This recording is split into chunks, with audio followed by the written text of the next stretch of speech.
We are live. Darkness falls on Dralamar as the flicker of torch and lantern cast long shadows that dance across the streets of the Mint Terrace. The grounds of the former Thornton estate. At the bottom of a flight of stone stairs on the first floor, leading to ostensibly basement or dungeon, Lunalia and Noro stand shivering from a blast of cold damage they took from hidden magical wards. Before them looms a iron-banded wooden door with no magical sigil apparent on it to their eyes, but they are wary. In a courtyard behind the manor house, a badly injured scribble stands over an unconscious acolyte, holding his bronze mask as a trophy. Louis and High Inquisitor Krennic Voss face each other in the foyer, the taller wizard having peered into the shorter's mind. The two have come to an understanding, and perhaps a tenuous alliance, for now. Above them on a balcony in the darkness stands an uninjured Rogar, closely watching the archmage that towers over his gnomish friend, sign of a threat. And so, we begin this week with us out of initiative order. Tense silence settles over the first floor of the manor house. What would you all like to do? Or perhaps describe what you're doing in your positions.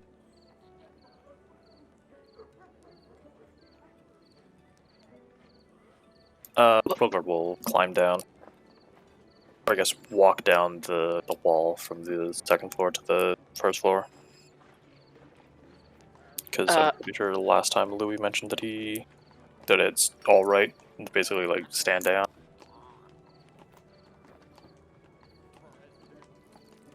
Lunalia is waiting for somebody else to show up that can identify what's going on with this door. Okay.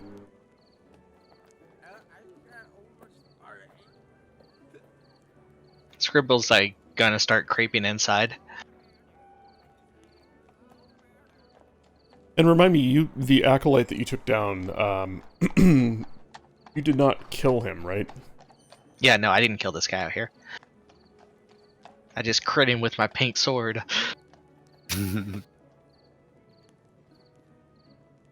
I'm with Krennic Voss. What is he doing? Well, the two of you have just stepped out of your little meeting of the minds. That is a good question. He turns to the acolytes behind him and whispers quiet orders. What you hear him say, because you're close enough, round up the other acolytes. If they resist, incinerate them. It's back to you.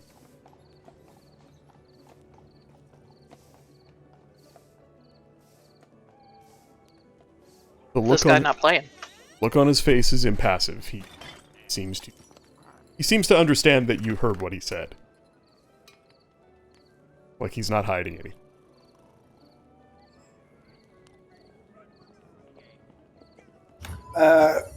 Who is down in the basement?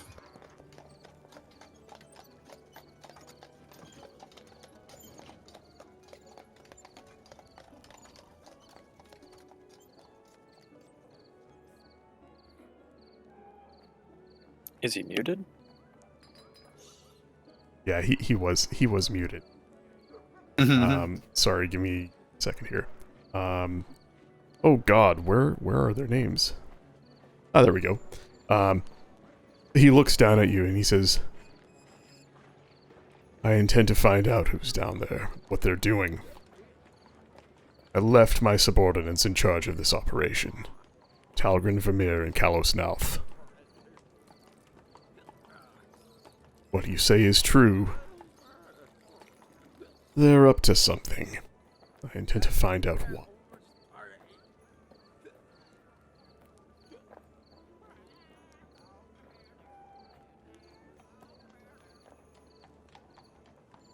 And at that, the acolytes behind him break and disappear in. I am just for the sake of simplicity, but to keep the map updated, I'm going to delete them from the map, as those acolytes, at least, are no longer antagonists. What did he say the two names were? Sorry, say again? What did he say the two names were? Kalos Nelf and Talgrin Vermeer. Kalos Nelf, So- you know. He's Yeah, well, he he's a would've- dead dude. Because in my thoughts, I projected an image of him with the brand of Orcus on it. So he would know that, A, that Talos Nath was involved with Orcus, and B, that he is now dead. Yeah, and don't remember if I did check last week, so I'm just gonna do.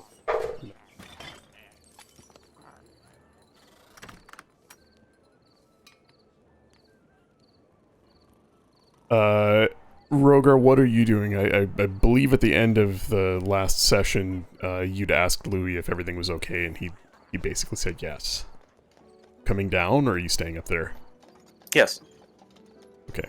Heavy footfalls. The stairs creak under... Oh, I'm jumping straight down. Then a loud thud as Rogar lands on the stonework next to you guys. Krenithvos seems to be unsurprised and unshaken by the sudden appearance of the massive armored dragonborn. He looks at you and just nods. You can see one hand is tensed defensively, however. Oh, Rogar doesn't have any weapons out, so he'll just nod back. Yeah, well, he a wizard. You don't really need weapons to break him in half. And up close now, Rogar, you see he's... Not only is he old and quite pale, but the tattoos that cover the sides and back of his bald head are incredibly complex. More complex than anything you've seen in an arcane circle glyph. Sorry, one more time. So there was there was the one dude that we know is dead. What was the other person's name? Talgrin Vermeer. I'll paste it in. He mentioned her name, I think, when he first got here, or a couple of times. Yeah, she was who he'd come to see.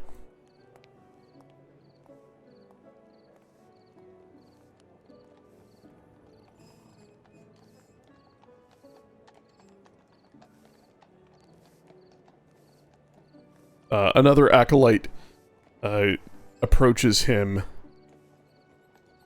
hesitantly. He reaches and snaps his fingers. The acolyte steps closer and nods curtly. Show me to this basement. The acolyte hesitates for a moment, but then slowly nods and begins to make his way this way, over to where the basement entrance is. The guy that me and Noro were following behind, he's already gone through, is that right? No,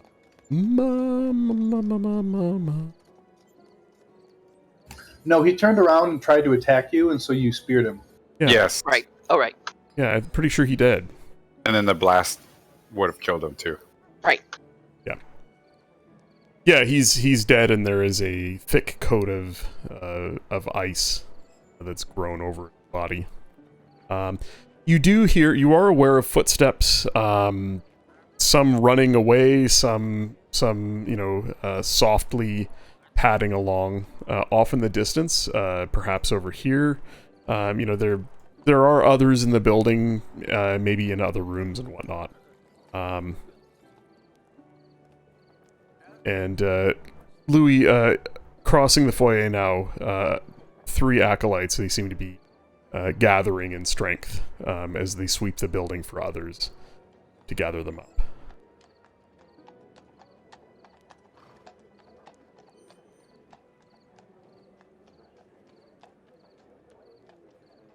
All right, well, I'm not going to do this on the map, but Krenithvos begins moving towards the stairs. Lunalia and Noro, you become aware of a tall, bald extremely old red-robed wizard, turns the corner, and I'm guessing Louis Rogar and Pierre are following closely behind. Yes.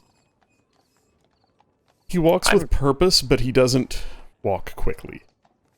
There is age step.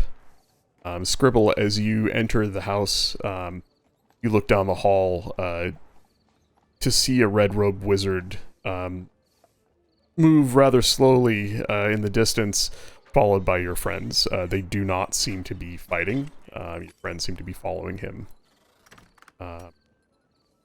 with purpose. I'll like peek around him as he's walking and like wave to Noro and give the thumbs up.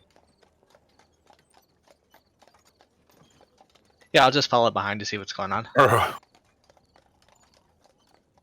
Noro, you're still wearing the hat of disguise, and you are still disguised as one of them, right? Yes, I said I was. But do you have your weapon out? No, because I didn't want to give like away if I was something else. Like, but I would say I was. Do not. Okay. I'm fairly certain that Louis would recognize Noro even in disguise, just based on his stance and the fact that he knows Noro went this way in disguise.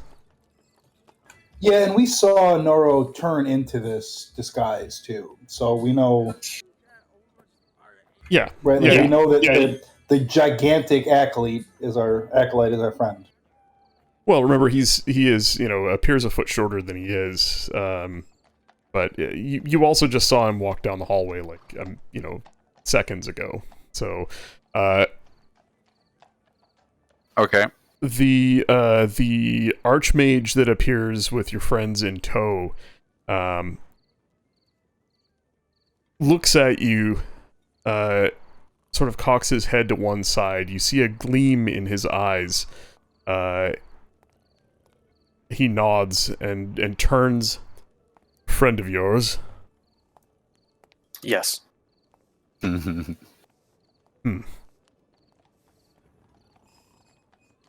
He glides he glides over to you and stands looking you in the eye, despite the head of your illusory form being lower. So he's looking you directly in the eye. Oh man. Well, this ain't working anymore. I take it off. He turns and looks down the steps. Linalia, you see him, silhouetted in the lantern light at the top of the stairs. You'd be so kind as to stand aside.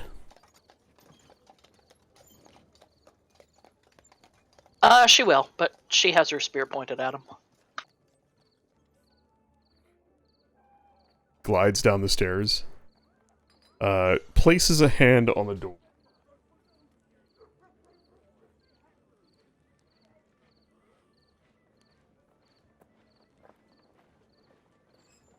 Second here, I just want to make sure. I'm gonna that laugh if he fails his check.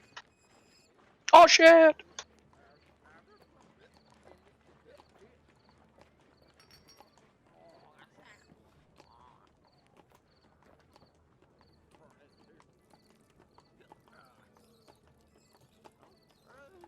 There is a glitter of blue-white arcane light that shimmers over the door. A rather large sigil inscribed directly dead center in the door shines for an instant, and then you see it break into like ethereal shards in midair that dissipate.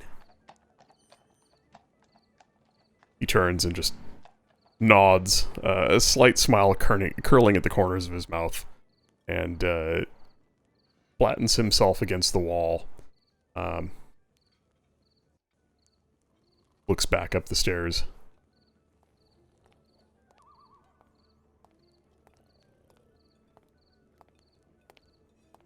After you.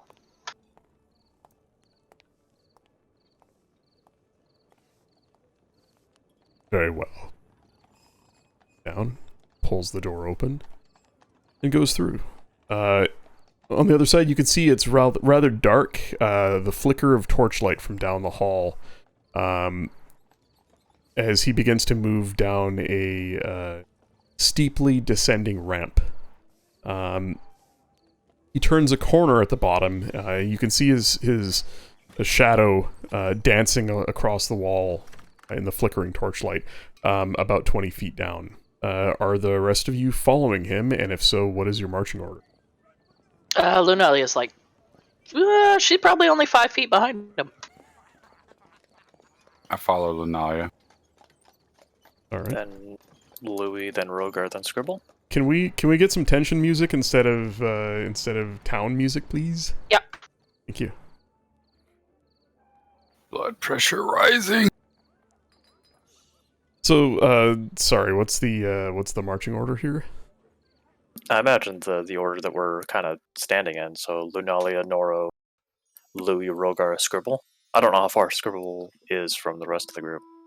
I'd be a little ways behind still, like watching out from behind. Okay.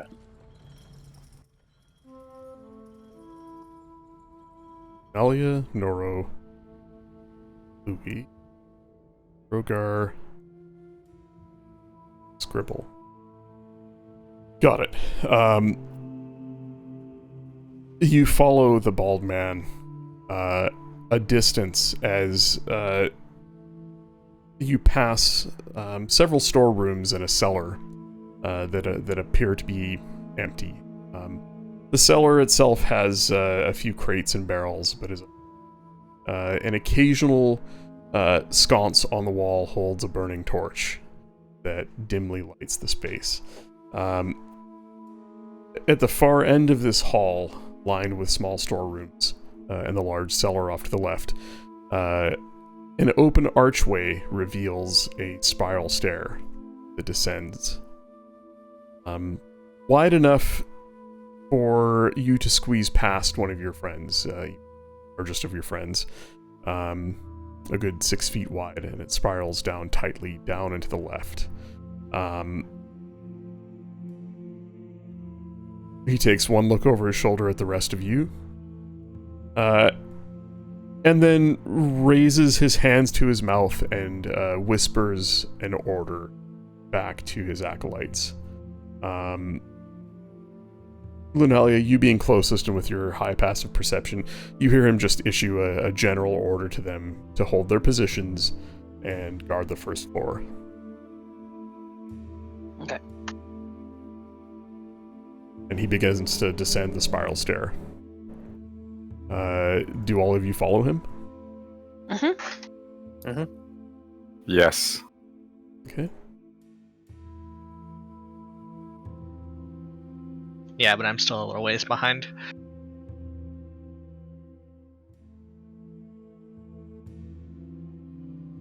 As soon as Lunalia sees Scribble, she would have healed him. Can I ready an attack poker?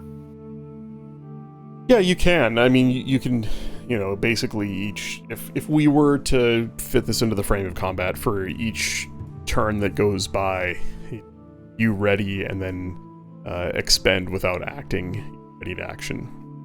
I'm assuming you're readying an attack in case something jumps out at you guys, or in case he turns on you, whatever. You're basically staying alert for any Yes. danger.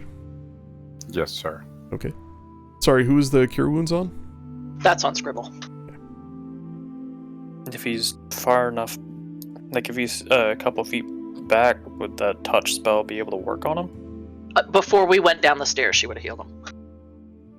Yeah, you don't have to. You can just step aside and let the others pass, and let Scribble catch up with you. Heal him as you go as well. There is enough space here. No, she wants to be right behind that guy.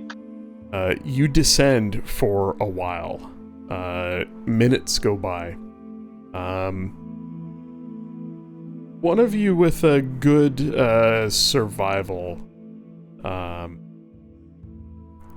Actually, any of you who are proficient in survival can roll to get an idea of how far you've descended. Wow. Rip.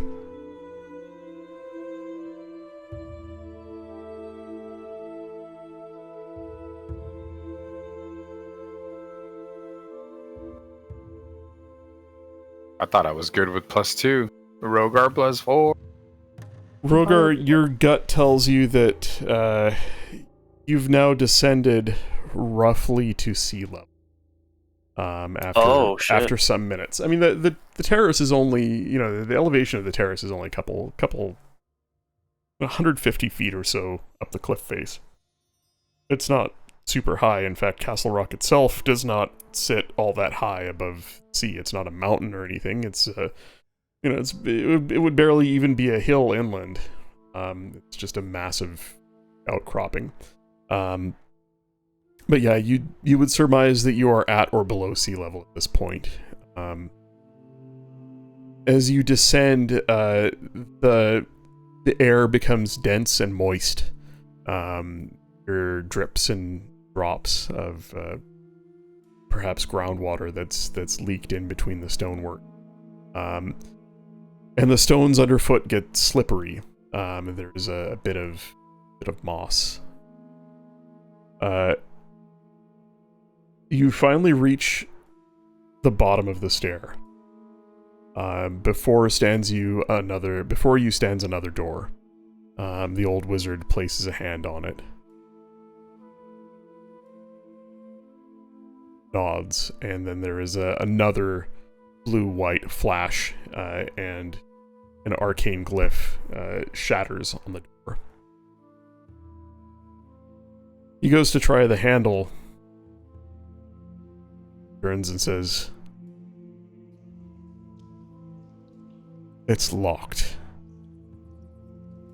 Would one of you mind?" Steps aside.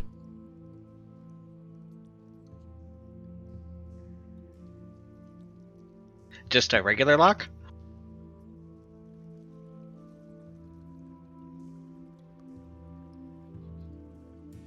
Muted. You can make an investigation check if you wanted. It appears to be. I'm gonna get blasted with ice again. Whoops. I mean, Looks Noro's like a got a pretty door. big. Noro's got a pretty big boot that can work as a lockpick. Yeah. Yeah, Scribble, you inspect it, and there is a large, rather ornate iron lock on the door. A large keyhole near the handle. But it is a make you're not entirely familiar with. Not sure how you would get it open. Also, as you're investigating it, you see the flicker of a pale, sickly purple light from beyond. And you think you hear chanting.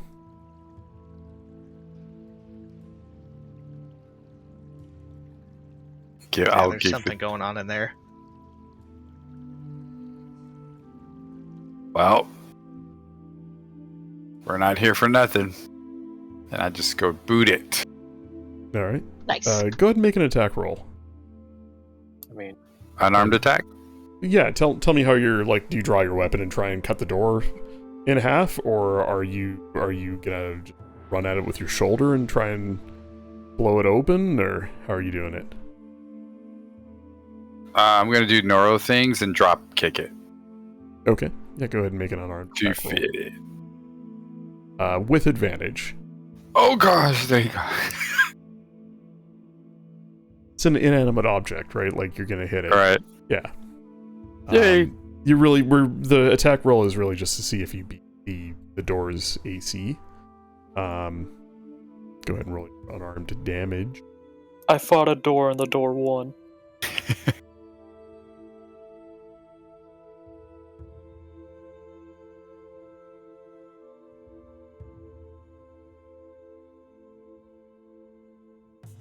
You drop kick the door, there is a loud crunch and the sound of splintering wood, but the door stands.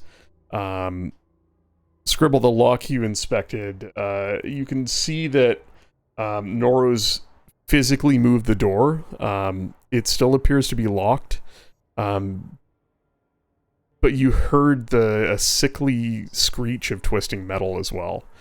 One more hit would probably do it.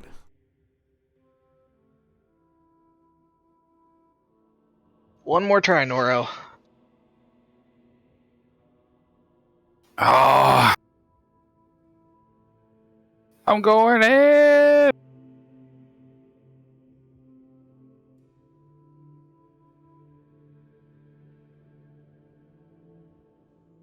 Is it just always 5? I don't see it. Unarmed strike because it's 1 plus your strength, Oh, I see. Okay. unless you have a feat for it. This time you hit it again, and the door cracks, splinters. The wood splinters and the iron bands across it that reinforce it twist, and the door pops open, coming off one of its hinges as it twists into a grotesque shape and slams against the stone wall. Light floods into the stairwell you're in that was quite dim, only lit by flickering torches. A sickly purplish pink glow comes from ahead, and I will, as the sound of chanting fills the space about you, and a low guttural growl. See this space in front of you.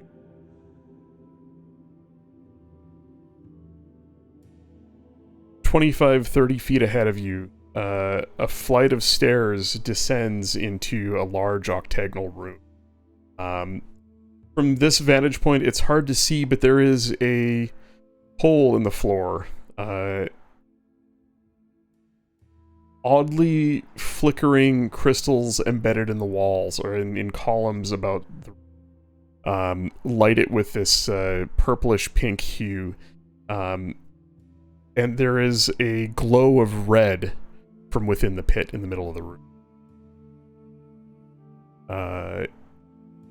You see at the far side of it a bald, red-robed wizard, like several others you've seen before. On either side of the pit, to the left and right, a robed masked acolyte stands, each one with a large tome open. The chanting is coming from them. You can see that Talgrin Vermeer, the red-robed bald wizard, standing at the far side of the pit, in one hand has a curved ceremonial dagger, the other hand held high, balled into a fist, and blood drips from her clenched hand down into the pit. Krenethval spends no time standing here taking this in as he begins striding forward. Talgrin, what's the meaning of this? What are you up to? What would you all like to do? Is he moving in? Mm-hmm. In fact, rather quickly, let's say, he's the first through the door, and basically spends his turn, descending the steps. Lunalia's going to move up within 5 feet. Okay. I guess the rest of us are doing the same. So this guy is doing some sort of magical ritual that is involved with blood, and there's chanting coming from the 2 acolytes by him. Yes. And I've put you guys to the side in the map here just because there wasn't enough room in the hallway, but I basically put you there in your marching order left to right. There is enough room you can slip past one of your friends and run up. Lunalia, do you follow Kreneth closely the entire way, or do you let him walk out ahead of you and then catch up with him? I've let him walk out ahead. How far ahead? Between 5 and 10 feet. She doesn't really want to get him to get out of reach. All right. Well, in that case, I need you to make a dexterity saving throw.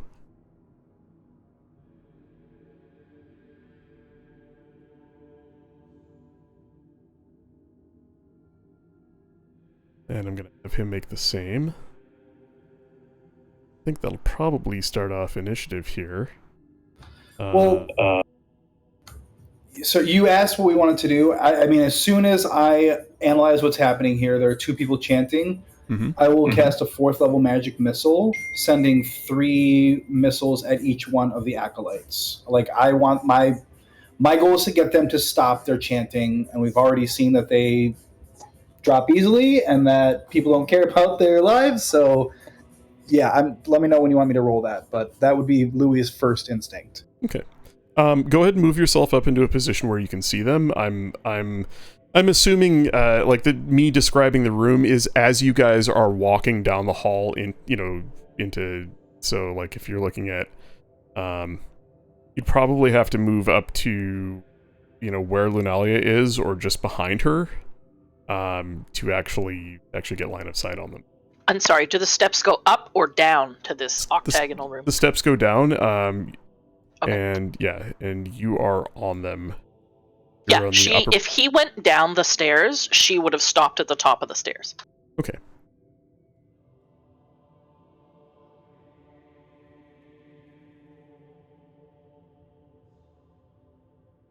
So why don't we just give everybody a turn?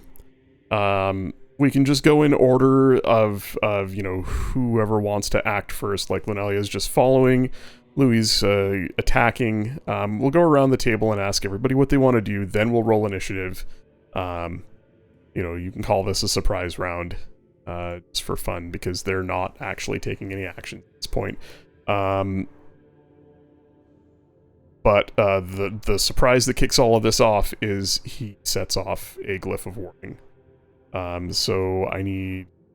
Okay, you passed your dex save. Give me a second. Let me roll for Reneth. Dex saving throw. He passes his as well.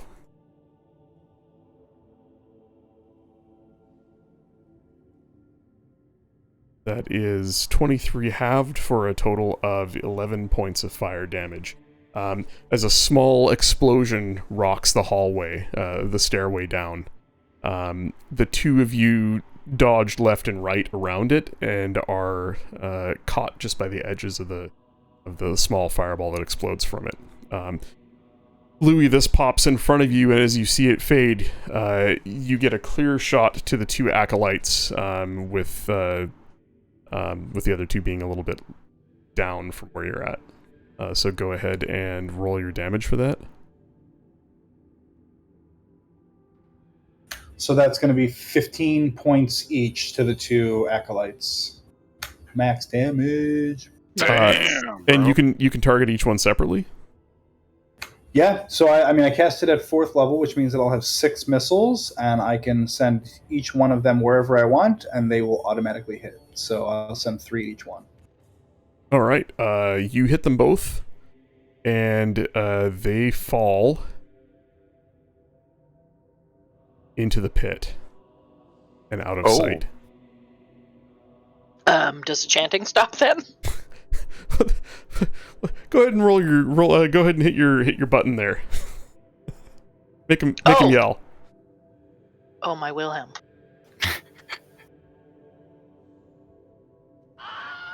There we go. I don't think that's part of the chant. It is now. Yes, the chanting ends with a scream and a whump as they both hit the ground. What you assume is 10 or so feet down, as they fall out of sight. What are the rest of you doing as you see this unfold before you? I'm starting to get scared because I think they're raising the dead.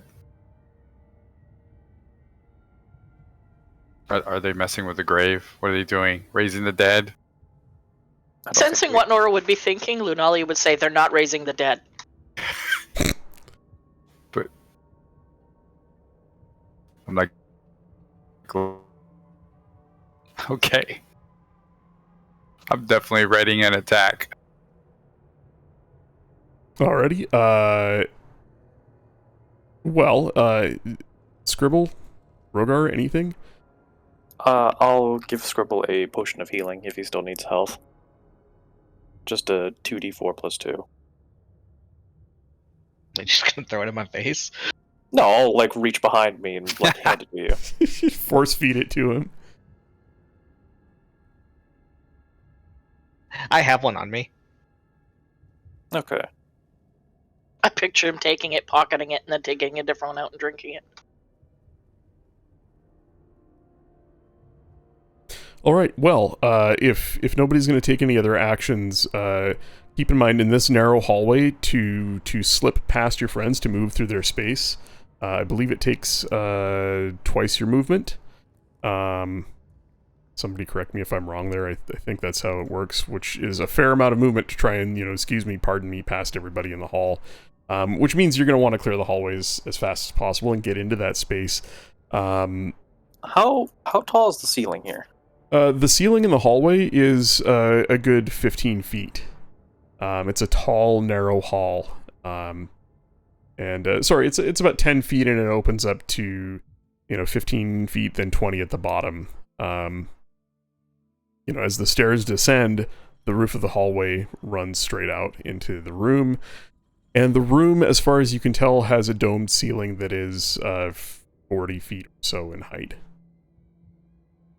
Would I have to move through everyone else if I were to like run up the wall and along the ceiling? Or would it be far enough? No, you could run up the wall and crouch low to get over.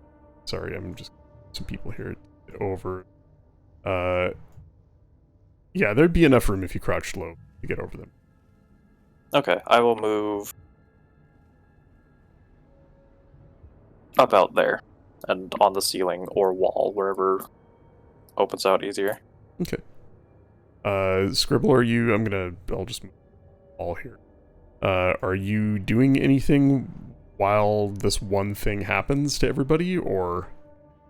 No, I'm just gonna wait and see what happens. Okay, well, let's get everybody to roll initiative, and click on your token before you do. I can't. Oh, wait. Now I can. Can we I get had some the battle other thing music? clicked. Hell yeah. All the good rolls. Oh Jesus. Well, I don't like to go first, so. No, I imagine most casters probably don't like going first. Big brain. Yeah. I generally don't, but Same, gonna I prefer to let generally it- do. I like to let a meat shield get in there first. I'm gonna hold my action so I come in second in the turn order.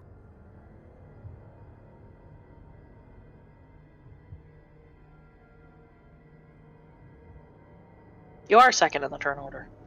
That's not what I mean. No, I'm third. Yeah, That's I get you. 4 enemies.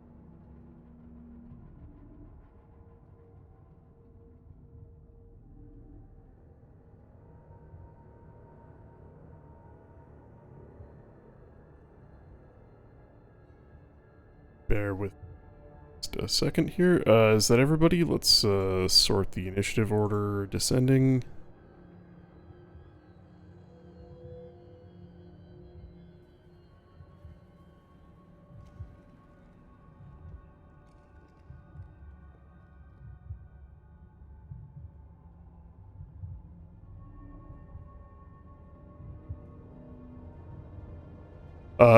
All right.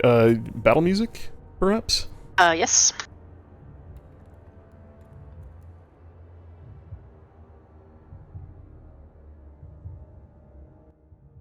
Louis, Kreneth is dusting himself off from the small explosion that was just set off by the glyph he triggered. However, I guess you're first in the initiative order. What's your dex there? Is it? it's one. But I would let him go first. Yeah, I'm for gonna sure. throw him up there. His dex is +2, surprisingly. And are there any other ties? No. Okay. All right. Well, that makes it easy because he's sort of running the narrative here. He's going to continue to step forward as the explosion clears and Rogar suddenly goes flying across the ceiling around the corner. And do you land on the floor, or are you staying up on the wall? I'm up on the wall still, All right. kind of behind that pillar if that's what that is. Krenith walks slowly past you, looks up at you out of the corner of his eye and nods. Look of approval on his face. Talgrun, what's the meaning of this? What have you and the others done here? She looks up at him, and you see Rogar and Lunalia see, the others perhaps don't. Her eyes are jet black. No pupils, no sclera, just solid black. The sigils tattooed onto her bald head have reformed into a profane-looking spiral in the center of her head, just like you saw on the other Inquisitor that you took down. And you can almost see like malice and hate pouring from her as she looks up at him, her hand still bleeding into the pit. You were all supposed to kill each other. This is not how it was supposed to go. Defend me! And as she says that, you hear, and Rogar, you see the shoulders and head of this creature. You hear that low growl turn into a guttural roar. As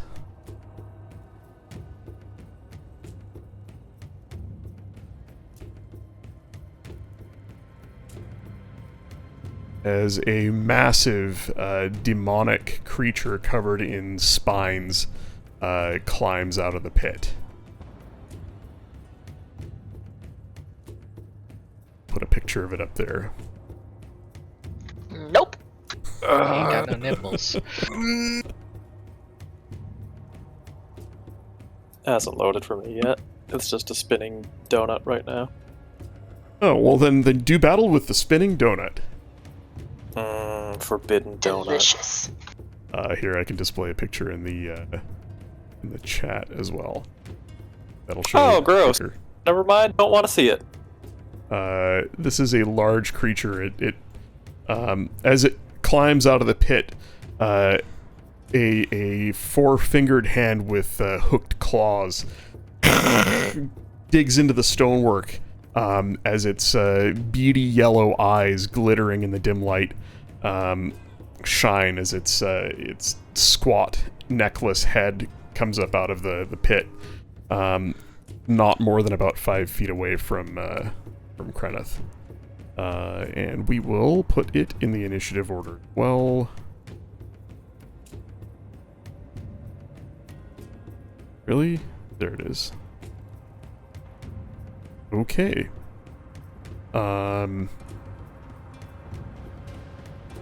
Well, with Krenith's turn...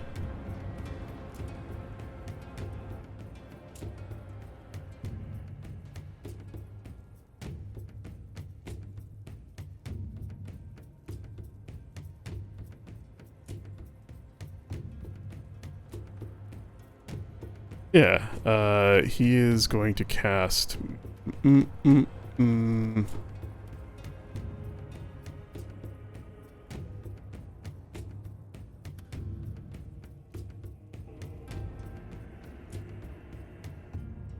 He casts Globe of Invulnerability as a shimmering barrier springs into life around him in a 10-foot radius, so we'll just add...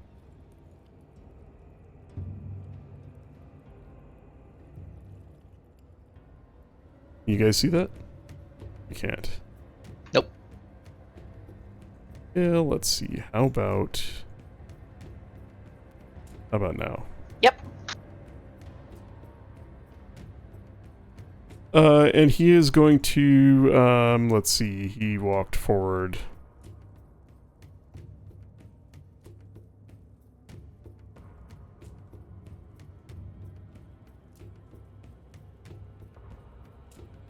Gonna move to there. Louis, it is your turn. This demonic creature is about halfway out of the pit. Just far enough for you to see sort of, from its chin up. Massive clawed hands dig into the stonework as it pulls itself out. The red glow behind it fading. What do you want to do? So it's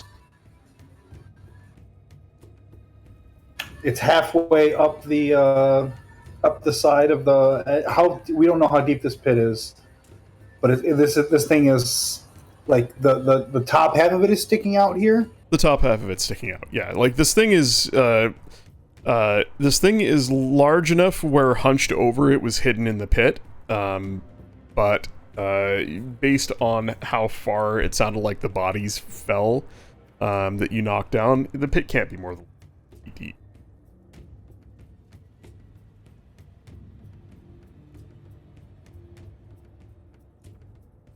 I'd say it's where it's at. It's got partial cover, and you can see her past it.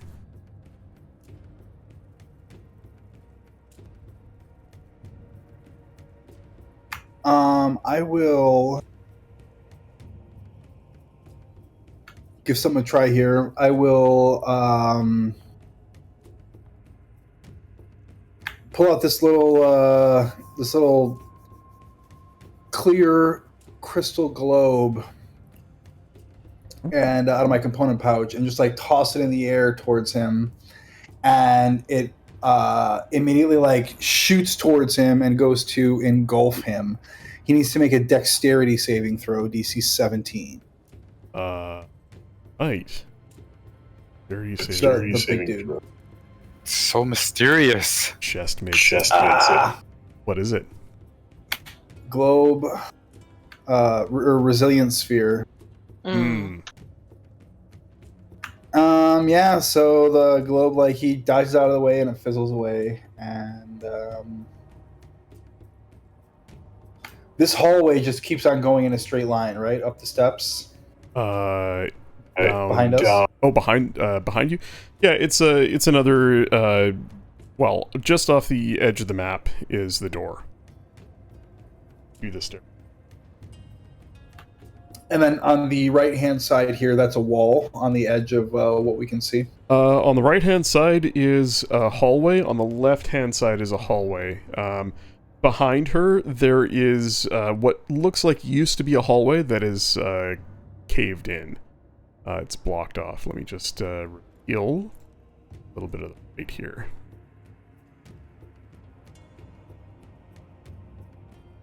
Got it. I'm gonna stay where I'm at. I am done. All right.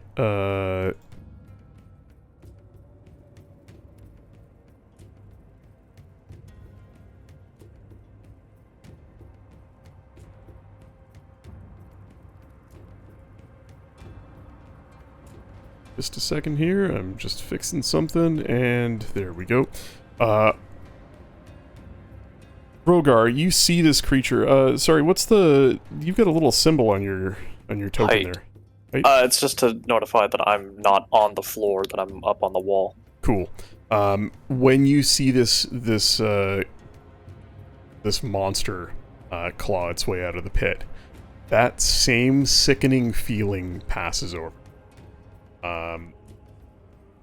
It's a good thing that your boots are hanging onto the wall for you. You get that feeling of vertigo and it makes you want to throw up just for a second. And as you come back to your senses, you realize that it's somehow related to this fiendish creature. It looks about, utters some words in a language you don't understand, and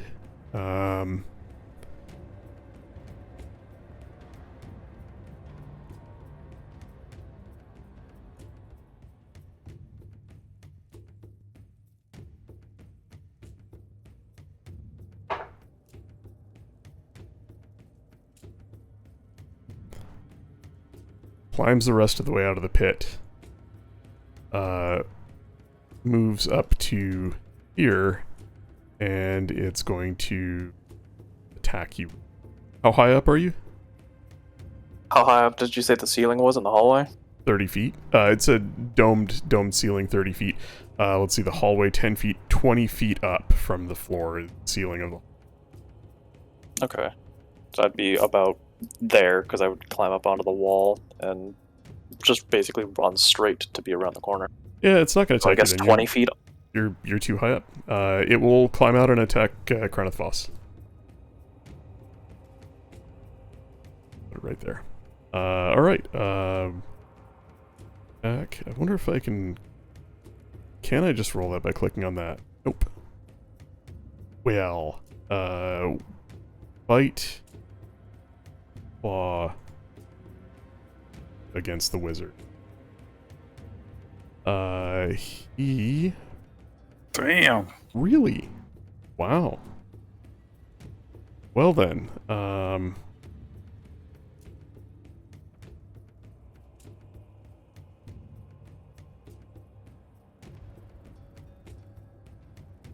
okay, well that's good. He's got that. There we go. So he, the bite lands, the creature bites into his shoulder as he attempts to dodge out of the way, and one of the claws lands, tearing into his crimson robes. That's a total of 21 points of slashing and piercing damage. However, he seems to be resistant. You can see, Rogar, you see chunks of almost stone and pebble come flying off of him that, as they scatter on the ground, liquefy into blood. Appears to have a stone skin spell cast on him, as he takes 10 points of damage instead of 21. Nope. There we go. The massive creature, oh, and a con save, sorry. Oh, shit. Just another bald guy gonna die before his time. He is, however, poisoned until the start of his next turn. Disadvantage on attacks and ability checks. Okay, well, that's not... as you can see him just retching and coughing, sheer proximity to this creature. That is it for him. Noro. You said he's a large creature? He is. Stands about 11 feet tall. Mm.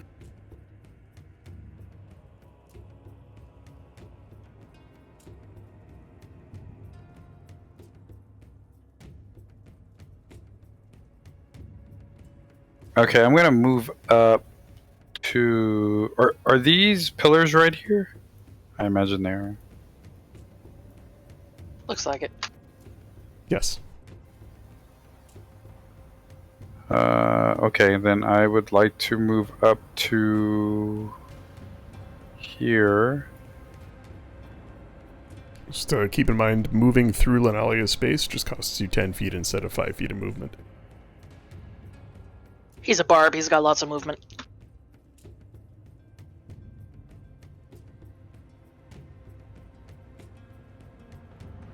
And I'm going to throw a spear at it.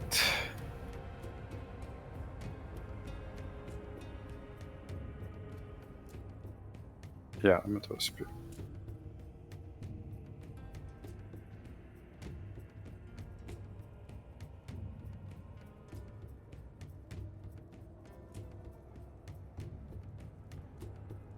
Yeah, 26 hits. Huh.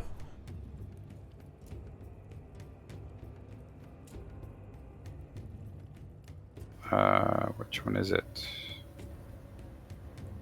I have two 1D. I have a 1D8 and a 1D6. They both say piercing. That's strange. One was a modified like ballista bolt. Right. Oh, okay. So I do the 1Ds. Okay, I got it.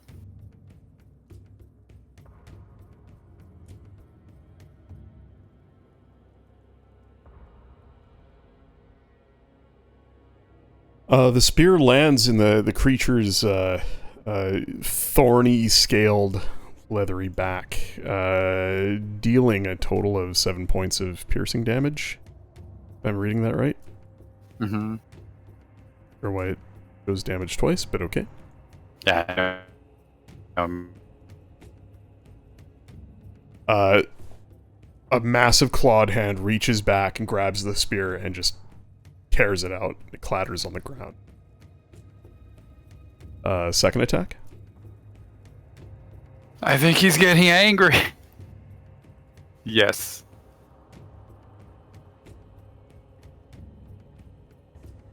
I think I'm going to use the remaining of my movement, and I'm just going to charge him.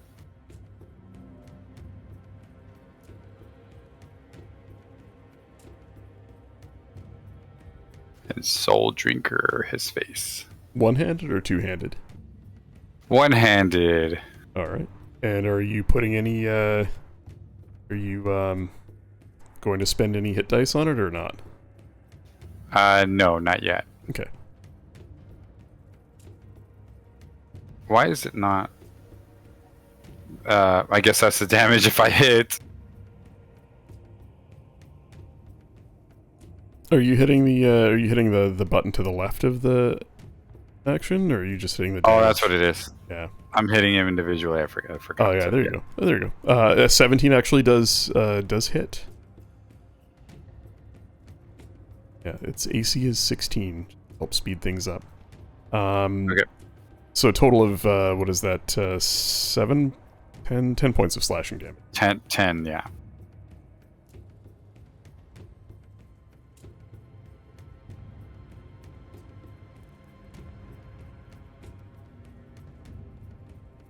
All right. I need you to make a con saving throw. Oh gosh! As you get close to this creature, there is a horrid, reeking stench that fills your nostrils, causing you to gag. Let's see. Affected. Does he get a bonus from his soap? No. I'm wearing lavender all over. I don't smell it. All right. You manage to fight off the choking cloud of stench, and you're not affected by it. But it smells real bad. Rogar. Sorry, before Rogar goes, what is the AoE around Voss again? It is a glimmering magical barrier. Okay, it's not concentration though.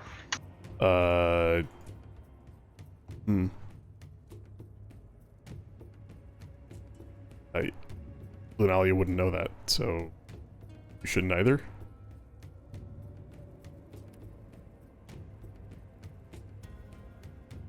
I'm just asking in case he would have dropped it when he rolled his con save and got a 3. That's a good question. Let me check. Oh god, where'd it go?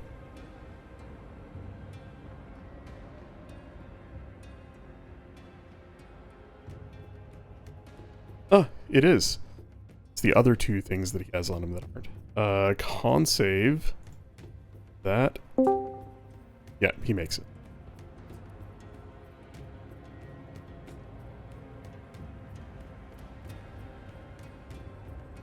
Poker, I forgot. For my bonus action, I'd like to go into a frenzy. Rajay? Not rage. Frenzy attack? Sorry. Well, or do I have to rage? I think that's rage plus. You have to rage to frenzied rage. I'm just not sure if... I think when you choose to rage, you can declare to make it a frenzied rage, and on your starting with your next bonus action, you get that extra attack. Okay. Sorry, then I'd like to... Yeah, I'll like to rage and make it a frenzy rage. So at the end of your turn, you're going to rage and frenzy. Mm-hmm. Got it. Just be aware that you will suffer a point of exhaustion when your rage drops. The first point's not terrible. It's the second point that really sucks. Roger. I'll use a marker. All right. So Rogar, you run along the wall above this creature. And I run down far enough to actually be able to hit it if it's close enough to the wall. Oh yeah, it is. Thing's massive. Go ahead and roll.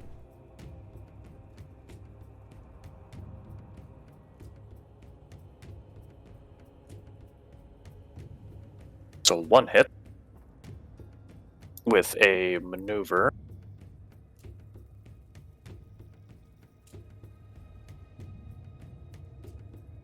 Where is it?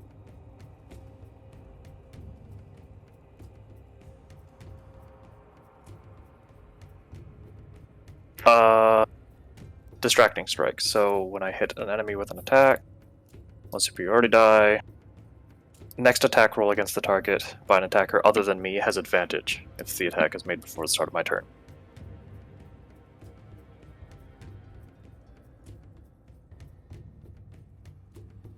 So 16 points of damage in total then.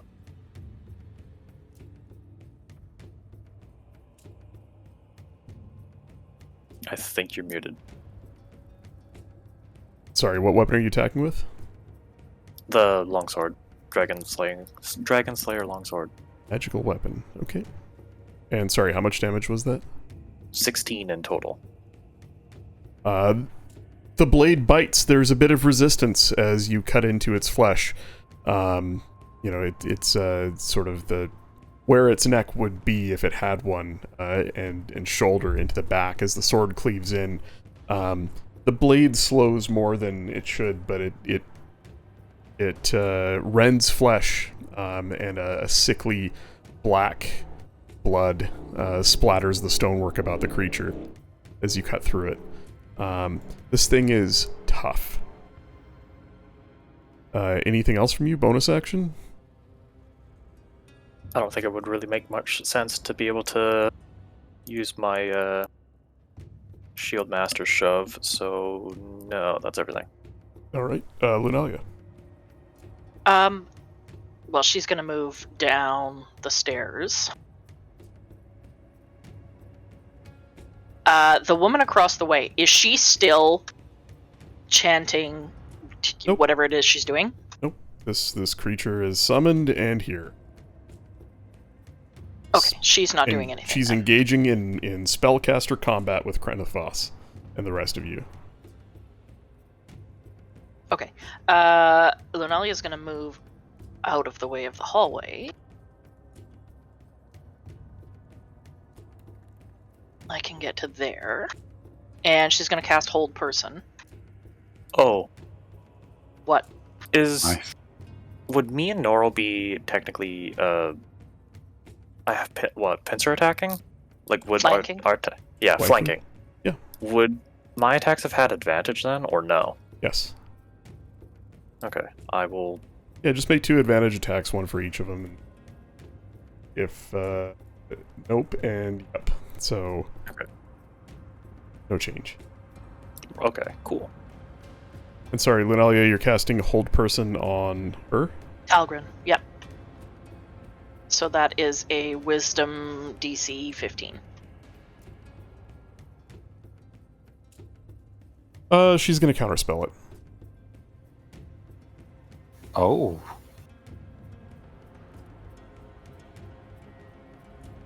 Is it 3rd level or lower spell?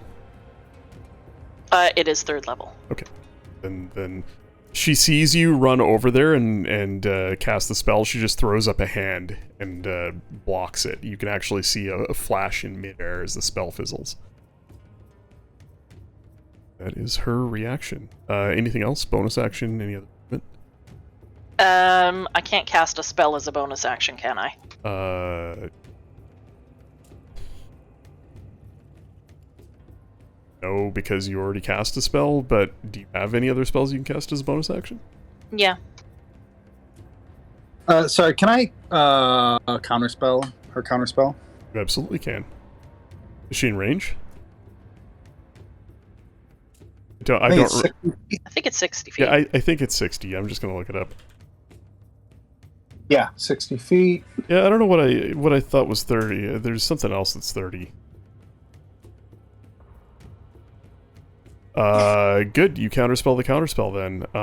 And now she's got to make a. Sorry, what was the save? DC 15 Wisdom. Wisdom save.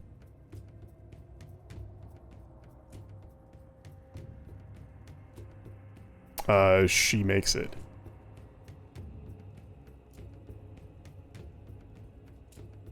Okay, nothing happens, so I can't cast a spell as a bonus action then. I don't think so. Okay, so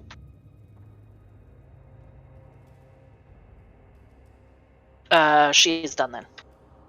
But RF, correct me on that, please, if I'm wrong. That I know the casting rules are a little funky about that, where it talks about you can only cast a cantrip as an action if you cast a first level or higher spell as a bonus action, but what about the other way around?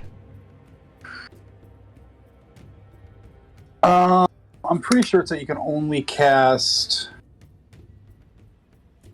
I think the other way around is the same.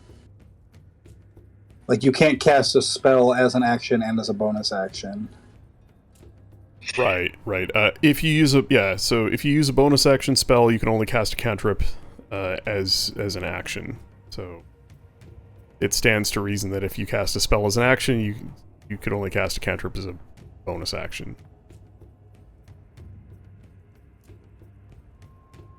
Well, that's what she was gonna do, was cast it as a bonus action.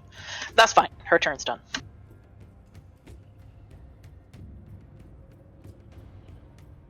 Okay. Okay, actually, sorry. The only restriction is that if you cast a spell as a bonus, you can't cast a non-cantrip spell. But if you cast a spell as an action... They're mutually exclusive, though.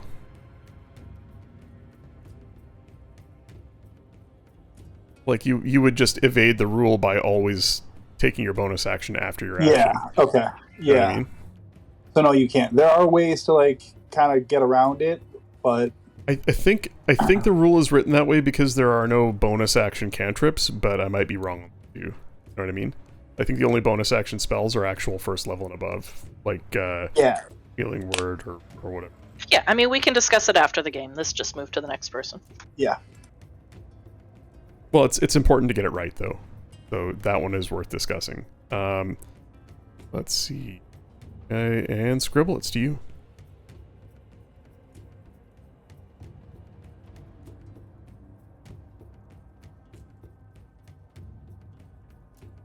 I'm going to move up.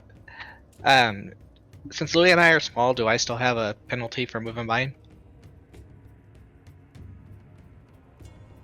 I thought you said the hallway was big enough you could walk by, but the previous hallway was. the previous. The Okay. stairwell was, but here, you guys are. He's a small creature, though, is he not?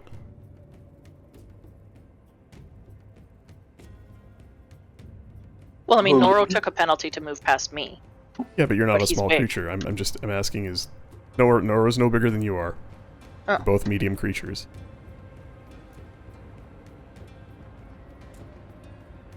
Louis is size small. Yeah, there you go. Yeah, I'd say you could slip past him.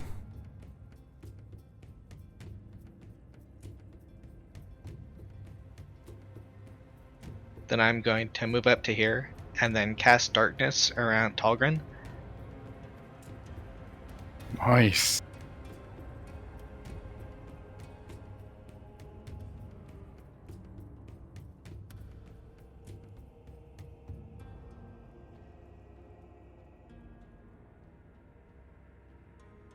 Are you making an orb? Looks like it.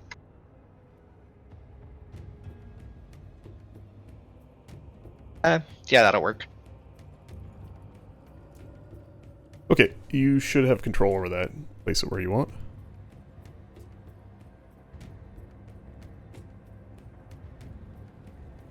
And then I will bonus action put a Hound of Ilomen behind him.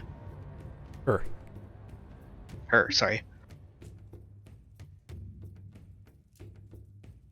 Can't tell there's no boobas in her icon.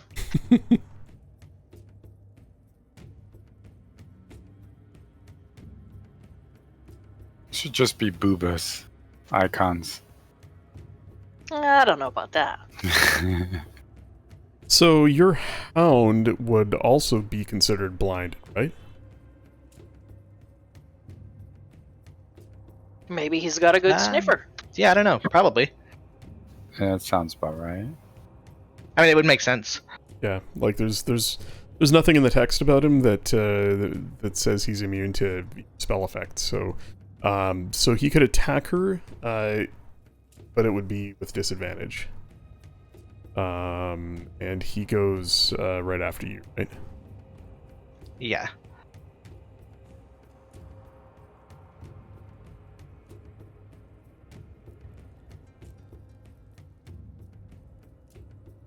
All right. Anything else for you, or is that it? Nope, that's it for me. All right, go ahead and roll your hound attack with disadvantage.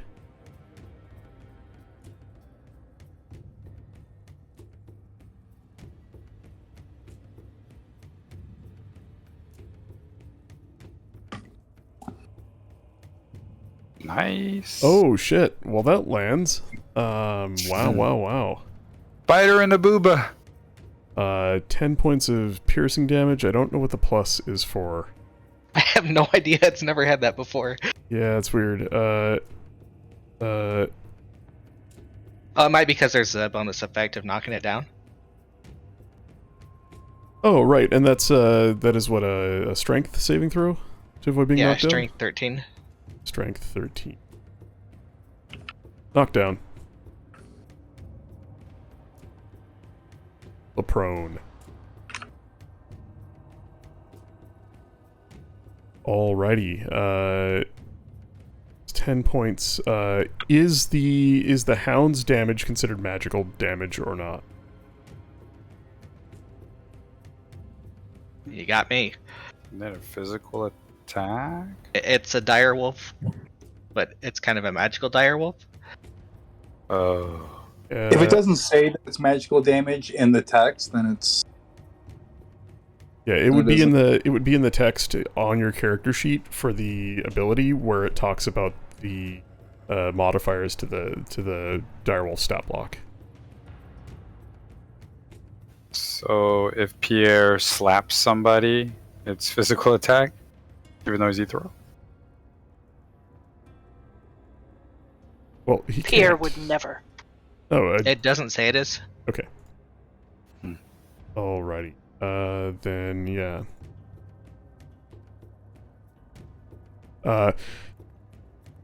You hear the hound bite, and you hear her cry out, and drop to the ground within the circle of darkness. Nice. And that is hound's turn. On her turn, you can't see what she does. Obviously, she's going to stand up. Why would anybody ever stay prone?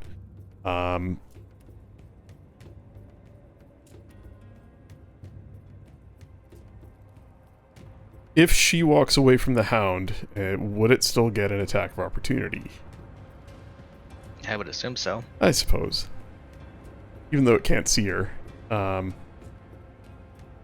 Sure, go ahead and roll that disadvantage.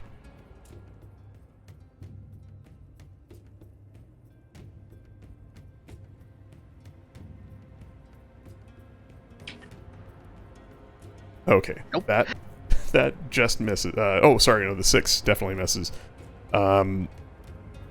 You hear the hound lash out again, but it doesn't strike home.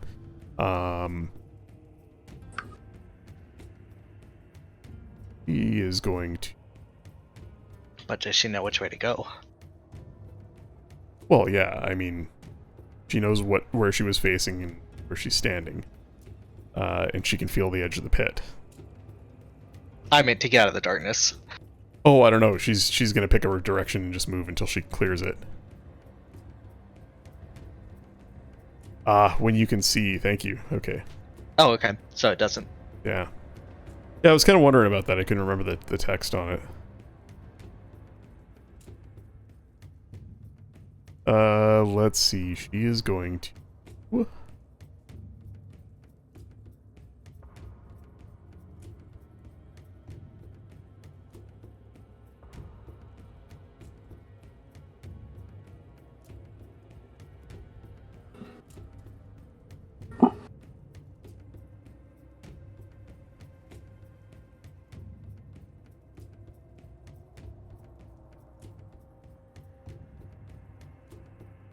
All right. She. I'm just gonna take her off this layer. It's a little easier if I do it like that.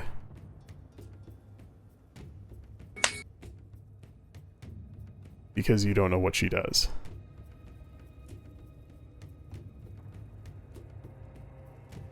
Just know that she disappears straight without moving. Oh, she moves. Well, we would Where be able would she to move to? I can see through it. Oh, you can see through it. Right, Yeah. okay. Well, if you can see through it, then you would see her disappear.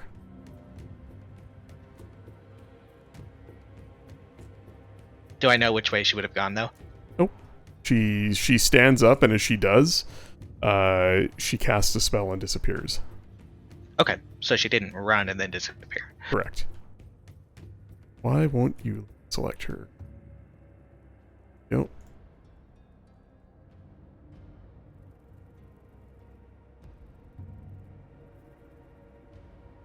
All right, that is her turn at the top of combat. What happens to the Hound of Ill Omen then, if its target has disappeared? It chases. I would imagine it stands there and waits until it can see her again. Like, she's still there. Somewhere. She's just invisible.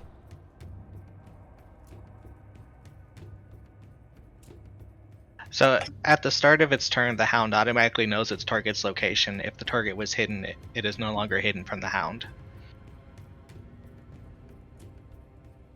Sorry, I didn't catch that. I was reading something. And Dark, to your comment, I mean, you guys know as little as I do, so all of us reading up on this stuff beforehand, it would help. Like, we're figuring this out as we're playing, even though we've done this 10 times. So The bottom thing in the Roll20 window. okay, cool. So you would see the Hound chase after her, even though she's invisible. That's cool. Wow, that's cool. Yeah.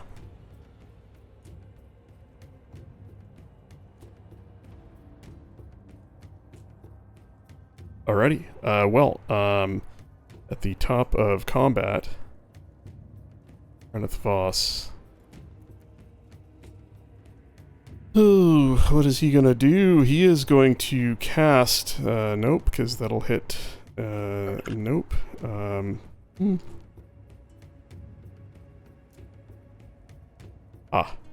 He is going to bonus action.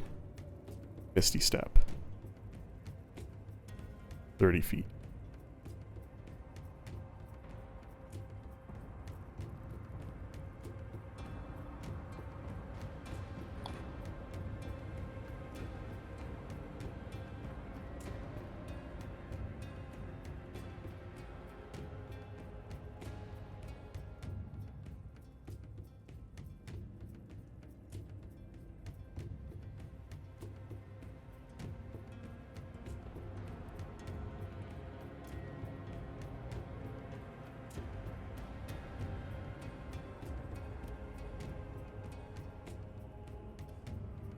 And then he's going to cast Firebolt.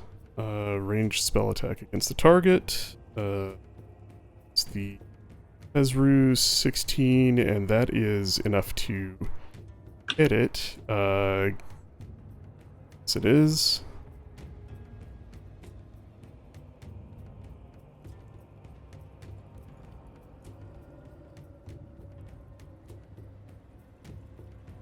For 30 points of fire damage. A massive spiraling inferno shoots out at the Hezru from his outstretched hand, hitting the creature. However, it doesn't seem to do as much damage as one would expect. The creature appears to be somewhat resistant to fire damage. And that is his turn. Louis, it is to you.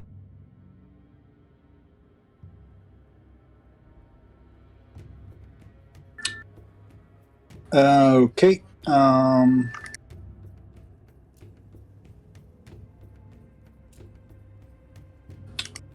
I'll move up here. And I don't see. I I just see a big cloud of darkness, right? Yes, where the black circle is.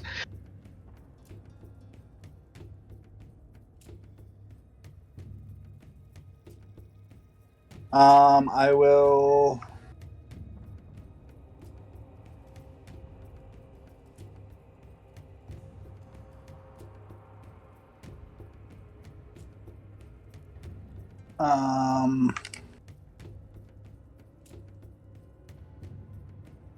Do the same thing.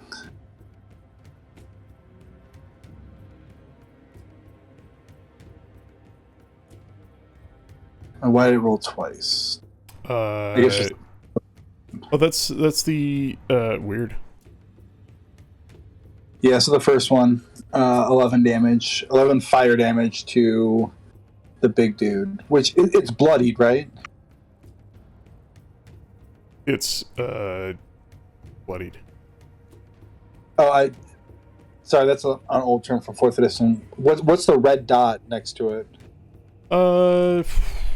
I don't know. I stuck the red dot on there. Oh, advantage. Sorry, the red dot gives the next attacker advantage, which I guess would have been Crown of Voss, but it doesn't matter because you get it anyway. So that was the advantage that Rogar's maneuver granted. Gotcha.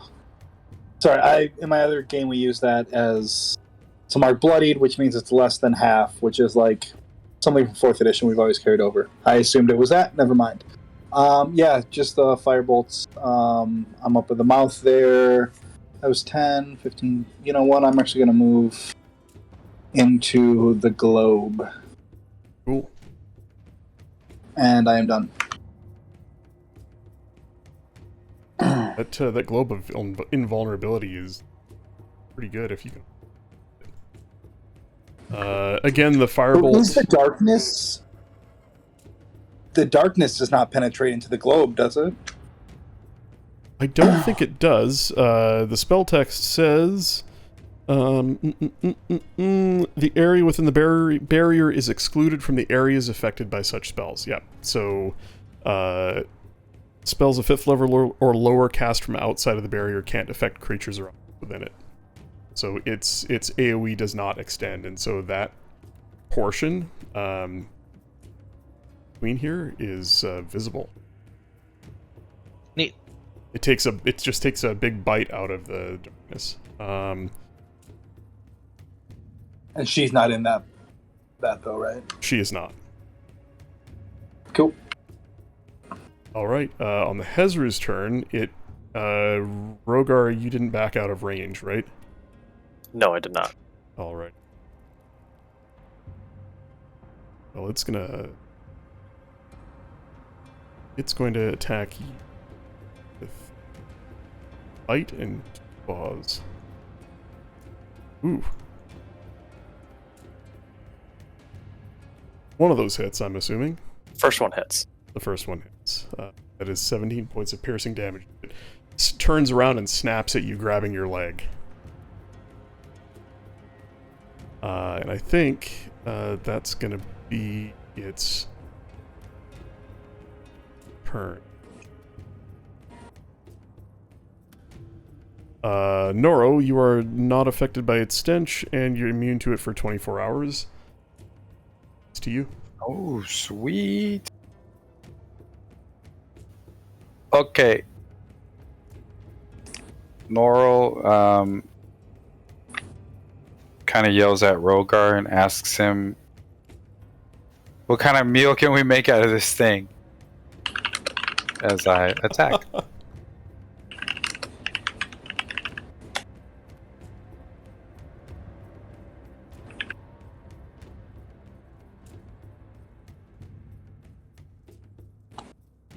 Oh gosh, why'd you do that? No bueno. Second attack.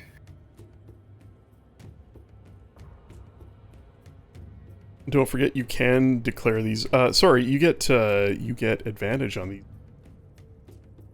So remember, you will always reserve the option on your first attack in a turn to declare reckless. Gives you advantage on all your attacks. Give attackers advantage. Even if I have Frenzy up and running? Yeah, Frenzy's a different thing, right? Frenzy gives you the Ooh, bonus action. got it. Okay. You wouldn't need to do Reckless this round, though, because we're flanking now. Correct. So, Right. so go ahead and just do 2 more just attack rolls. One for the first and one for the second one. The one for the second one only matters if it's a natural 20. Yeah, both of those were with advantage. Can I let this one be my first roll? I guess, and then the next one I'll do. Oh yeah, right yeah, there. no, sure, that's fine. So I'll take the damage from the first one then. 7 points plus for rage, so 9 points from the first one. Mhm. And then go ahead and roll your second attack with advantage. Weird. Isn't it 12? Because there would be 3 necrotic plus. That's only 2 if you rage. put health into it. Yeah, Oh, the necrotic, he has to declare it because it also damages him, right? It saps him. Gotcha. And, yeah. Sorry. Thanks. And the second one, yeah. So you well, 221s. That also hits for Yay. 13 points. And then bonus action hit. Indeed. I never rolled so much.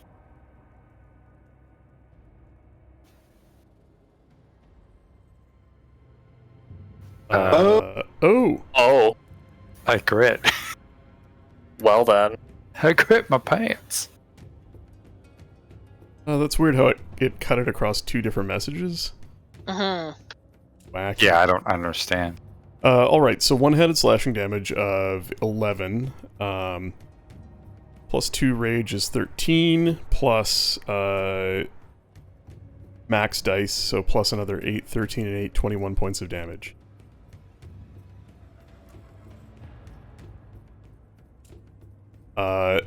Noro's savage attacks with the axe draw great gouts of black blood. This creature splashes on the floor, and some of it obviously is going to get on your arms and chest, Noro. It's looking very hurt. What an impressive round. Anything else? Any movement? Is that it for you? No, that's it. The creature grunts, barely, you can see like it's breathing heavy and it's hunched over, holding its wounds, but it just grunts and looks at you with angry eyes. Rogar, it's to you, and I need you to make a con saving throw. Stench of this creature. Gosh. You're good, and you're immune for 24 hours. Nice. So, if you guys get together tomorrow for drinks or something, you'll have to roll again.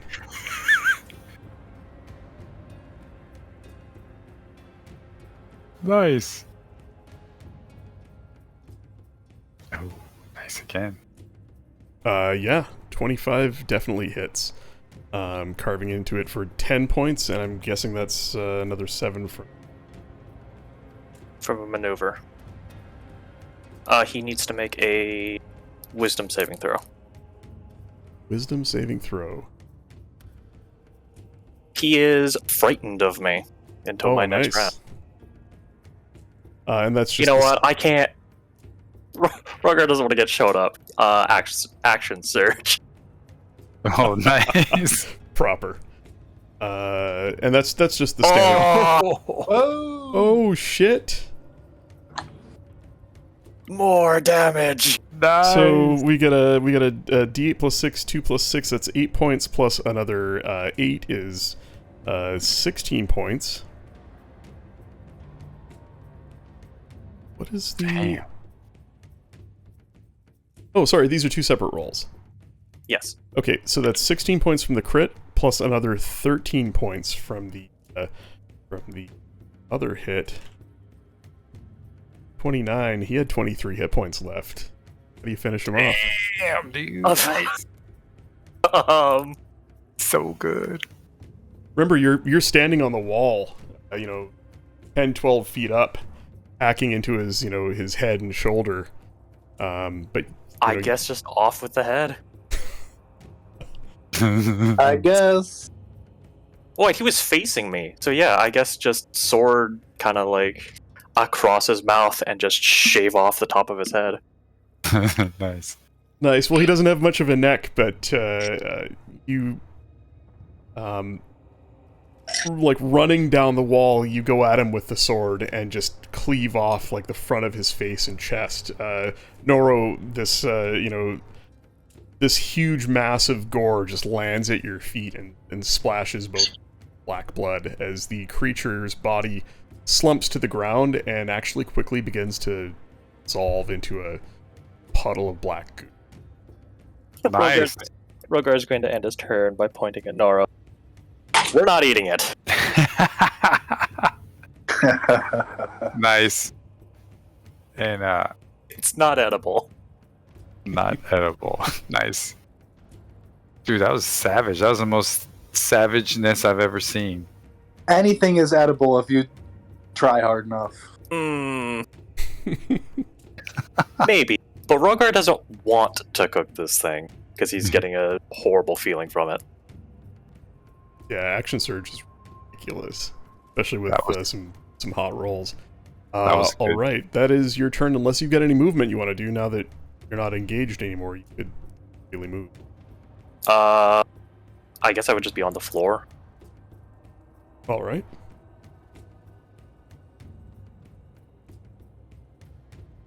Wow. Use whatever movement I have to drop down to the floor. I just forgot you did that upside down.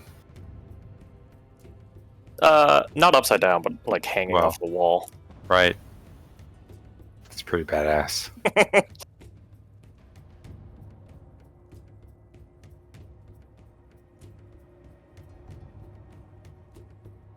Nice job, Dragon Slayer.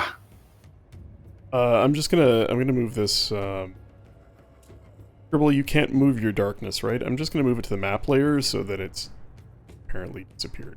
God damn. There it is. Put it on the map layer just so it doesn't interfere. That's fine. Lunalia. The Hezru slumps to the ground and begins to dissolve. The other wizard is nowhere to be seen. What do you want to do? Yeah, she's gonna hold Blight until she sees that woman again. Okay.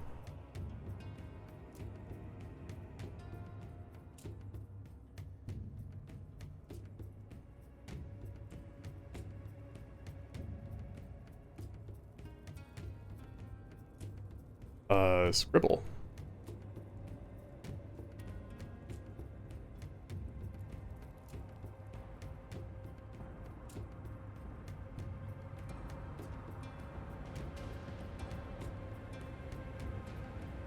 Can I get any type of like notion of which direction she might have gone from the way my hound's looking? Well, where she certainly isn't to your right. Your hound is, yeah, like this is all happening at roughly the same time. You see your hound stalking. Okay. I'm gonna move over to the left then. Now that this thing's dead. Like if you wanted to drop an AO, there's a chance you could hit her. Now I'm gonna hold lightning bolt until she's possibly visible. Okay, Or like can I say until I see the hound attack?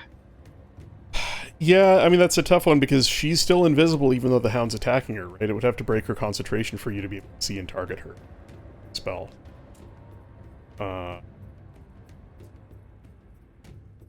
That being said, lightning bolt is a 5-foot wide beam, so Yeah, lightning bolt. you can doesn't target the target space. something. Yeah. Yeah. And he could see where the wolf was attacking if he can see in the darkness. Yeah, I'd say you could do it because it's specifically because it's not a target attack. It's a, yeah. So you're holding it. The hound, on his turn. Oh, I also wanted to drop the darkness. Sorry, Oh, sorry. Layer, darkness, and make it easier. the hound on his turn runs over And go ahead and roll your attack roll. She's not hidden to the hound anymore, which means that not be a seer.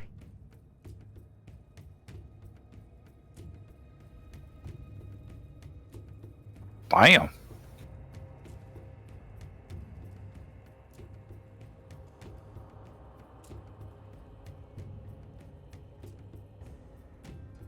She's fried scampi now. Second. Can't do as much damage as a door. Wait, did I see you? I'm looking for your hound's attack.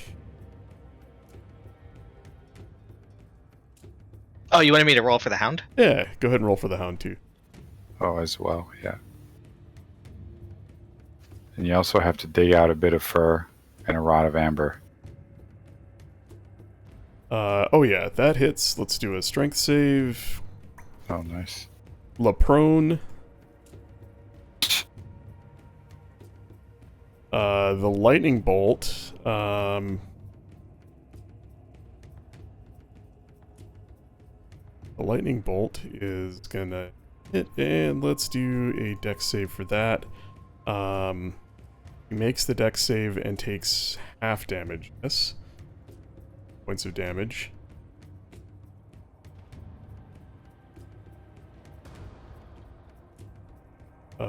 Advantage on saves. Oh, she already made the save. Easy. Yeah, and is Damn. prone. And now she needs to make a con save. Ability, which she doesn't, Nice. so she becomes visible. Let's move her back to your lair so you can see her. And you see her smoldering prone form. The hound, its mouth wrapped around her leg, as you know, and it sort of drops her unceremoniously as she appears on the ground next to it. That will trigger my blight. And that triggers your blight. Oh my gosh. What's the save on that? See, 15. It is con. Sorry. Is second here. Prone.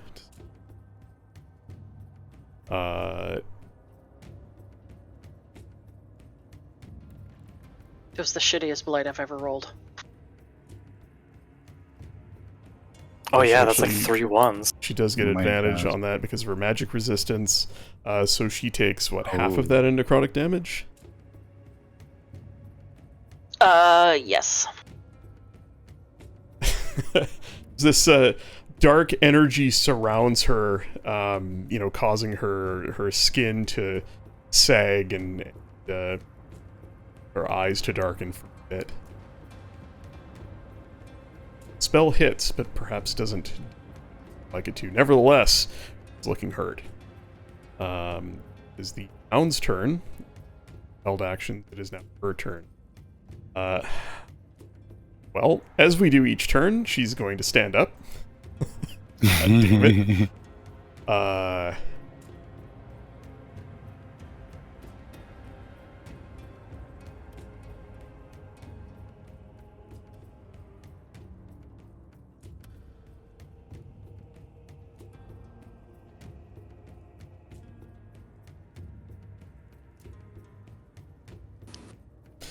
Yeah, you know what? She's gonna stand up, and then she's going to,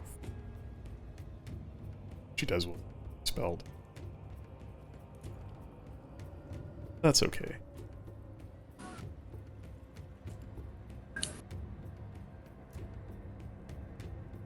Go ahead and make an attack of opportunity with the hound.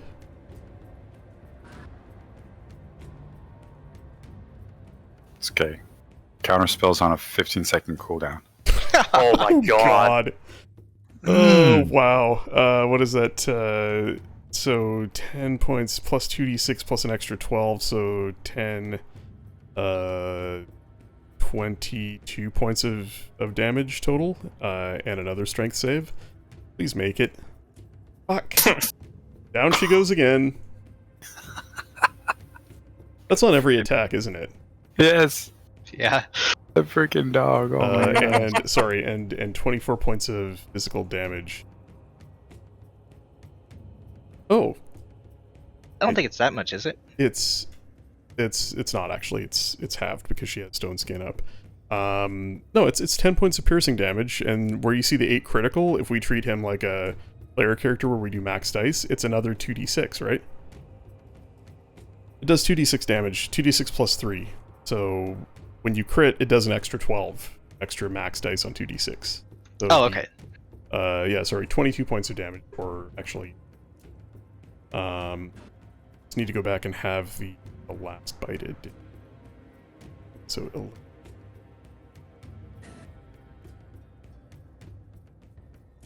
yeah, she goes she goes down again, and spends the other half of her movement standing up again.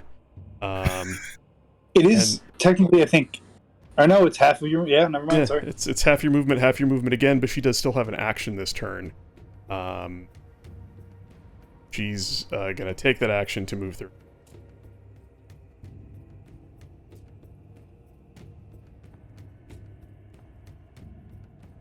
And duck around a corner. Because F this. By the way, and some of you have moved around and could probably reveal a bit more of the space around. Probably see up to there, and I probably won't reveal any more just because there's some stuff in the way. And then the other direction, you can see down a hallway into a room. Side room. A side room and a tunnel off.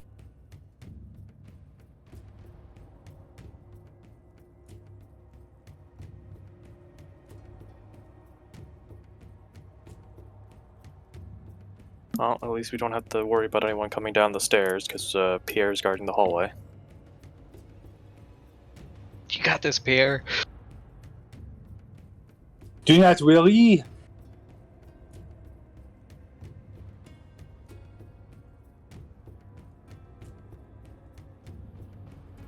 Alright, that is her turn. It is to Kreneth Voss.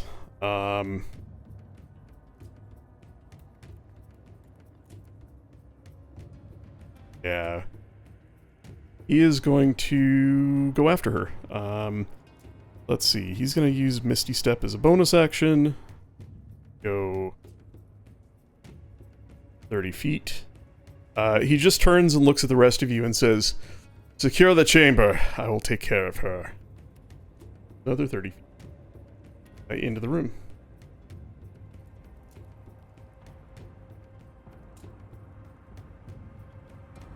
And pew pew.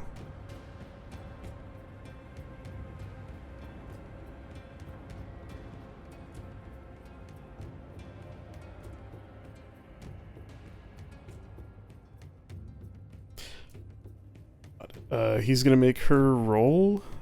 Dex save as well. Nope. Oh.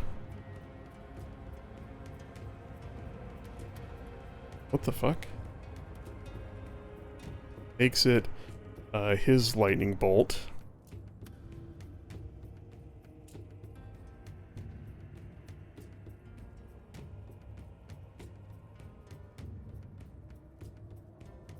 Cast at 5th level for ND6.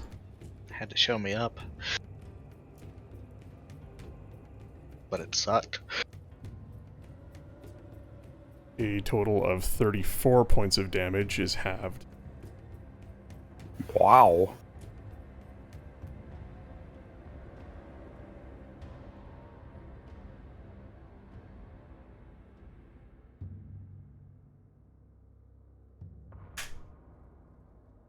And that is his turn. Louis. In previous editions, it used to be like in like second edition, it used to be that lightning bolt would bounce off of walls and keep moving. Would be like super sick to like have it hit someone and then bounce off the wall behind him and hit him again. But I don't think 5e does that. Well, the thing is, he didn't actually like just shoot it at her against the wall behind her. He shot it down a hallway that you can't see. that is sort of, he's kind of half in front of the hallway and half in front of the wall there. And there might have been other targets as well. Gotcha.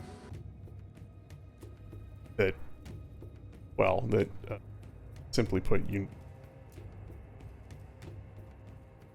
I'm gonna move 5 feet up to the edge and look down.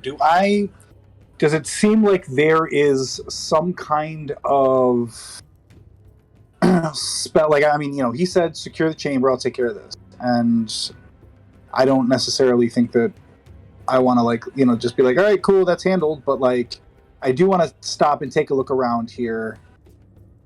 Is there any, ritual or spell that is still happening right now?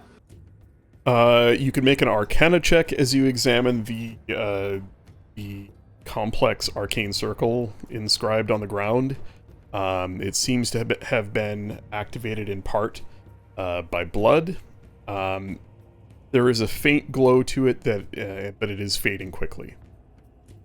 It seems to, your estimation with that Arcana check is that this was used to ritually summon this fiend. Okay, so there's no longer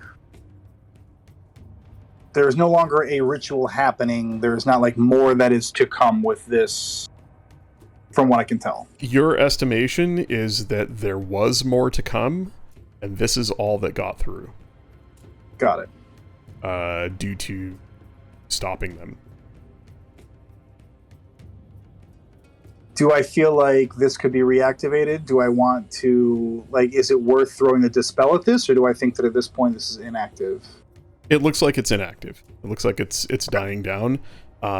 Certainly worth your time after combat to go and deface it so it can't be used again. But you would also think that it would take some effort to use this circle again. You'd have to, redraw some of it, activate it. Sure.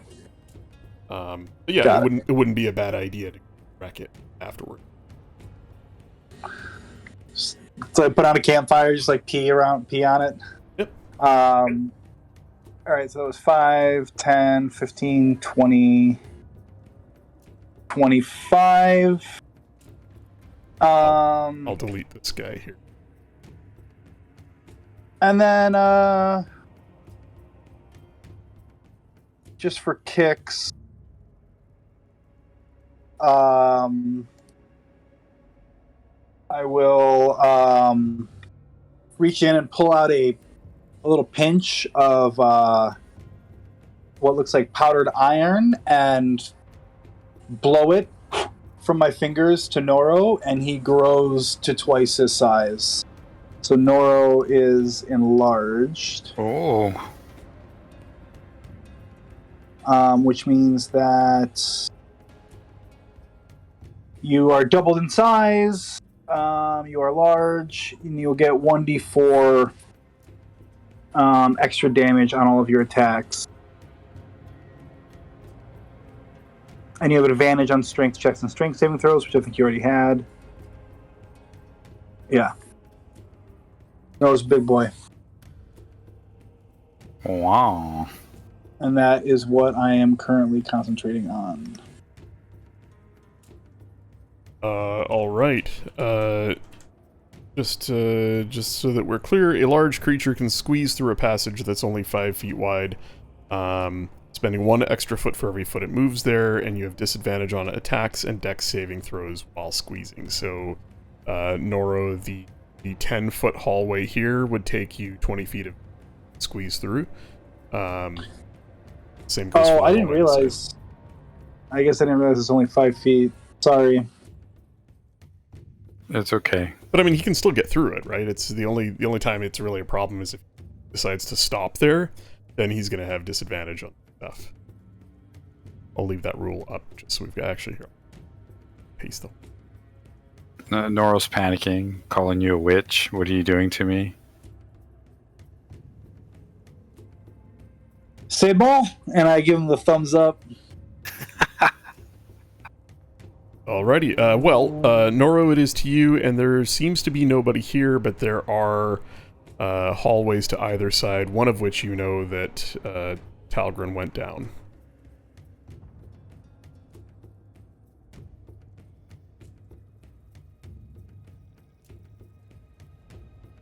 I don't know if we should trust that guy.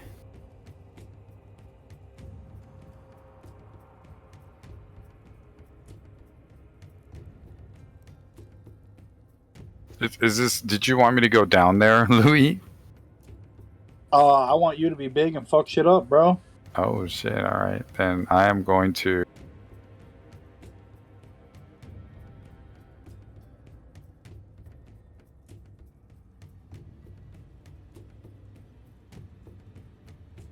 All right, I'm gonna step on Scribble and make my way to here.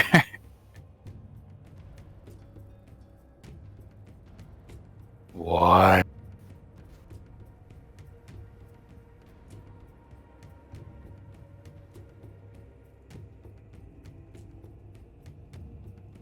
I don't know how I'm supposed to fit, even if I do make it across. Well, you just move through it. Hands and knees. Yeah, just move through it. As long as you've got enough movement to get to the other side, to get to, yeah, like, right here-ish. Call it there. Yeah, if you have enough movement to get to there, you can... You've got, what, 40 feet of movement? Yep, 40 feet. Yeah. That's He's just also enough got to- his boots. Are you gonna attack her? I'm gonna open up some, heal some space here.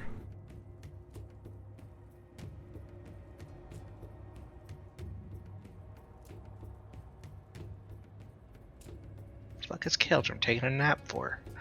Yeah, so as you run into this space, towering over the like the bookshelves and benches that are in this small study, you can see Keldrum Maloro lying prone, unconscious on the floor. At this distance, you're not sure if he's alive or not. I would like to grapple Talgrim. All right, go ahead and make an athletics check. You want to palm her face? You are raging, and I don't recall if enlarge increases your strength. It just gives you advantage on Yeah. checks and saving. You already Doesn't- got that. Yeah. More advantage. Super advantage.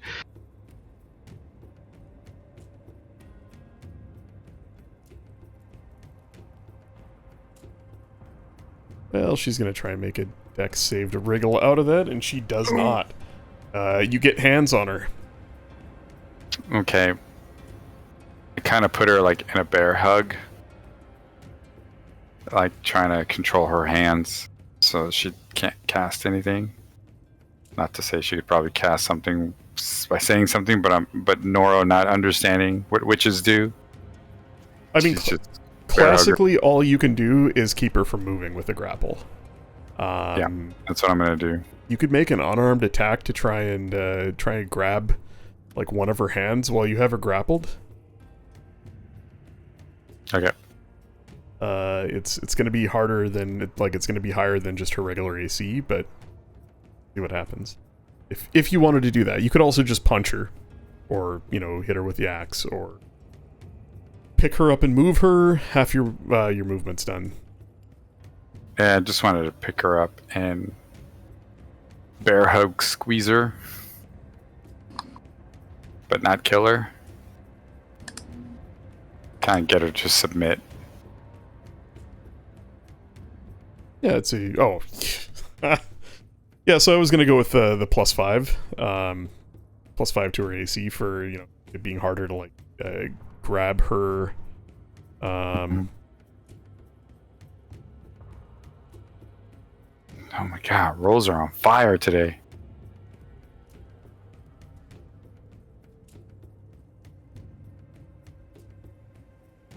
Yeah, we'd say let's say you grab one of her hands. So not only do you maybe have her by the the scruff of her neck, or you've like wrapped a large arm around her, but you also grab and pin one of her hands. That's it for you, unless you I don't know I guess you have a bonus action attack too. I'm not sure what you do with that though. Nope, just reinforcing the hold.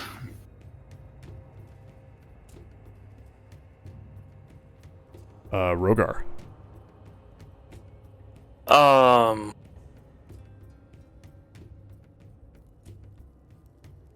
have a question, Poker. Mhm. Where the beast died at, does that stench remain for everyone else that passes through? No. Oh, okay.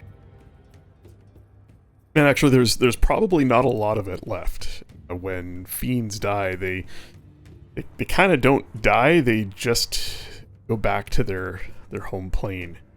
I've heard that described as them, melting away, and that's Got it. basically what I'm there. So there might be some traces of it left on the ground. So Rogar will run into that room with Noro and squeeze past him. Okay.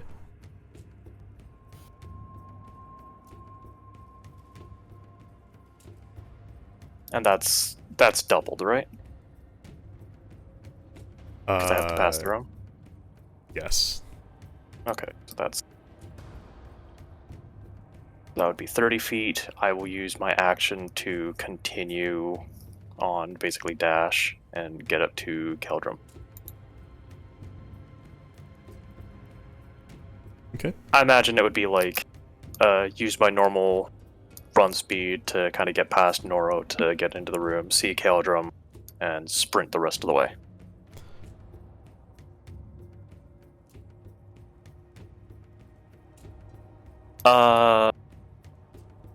Using a potion on someone else, is that a free action or bonus action, actually? Administering Say? a potion to someone else is an action, and I kind of go with the critical role rule of popping a potion yourself as a bonus action.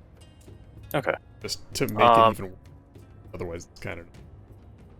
You said he's unconscious. Can I make a medicine check, or should I Sure, yeah. wait till next turn? No, go Okay. ahead and make a medicine check.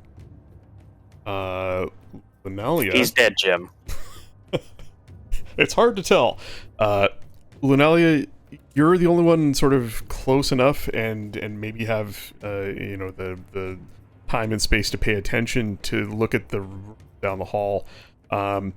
You see what looks like on the floor in the room beyond.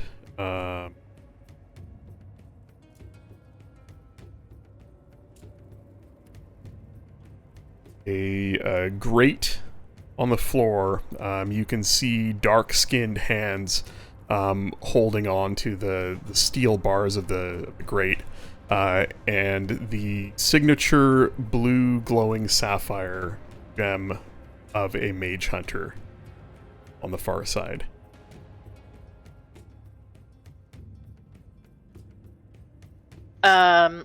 She knows better than to handle it by herself. So she's going to move towards where the others are.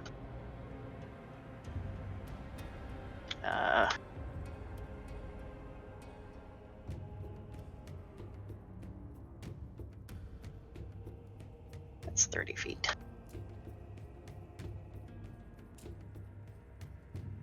She'll move to there, and she will... Talgrin is in Noro's arms, yes? Mm-hmm.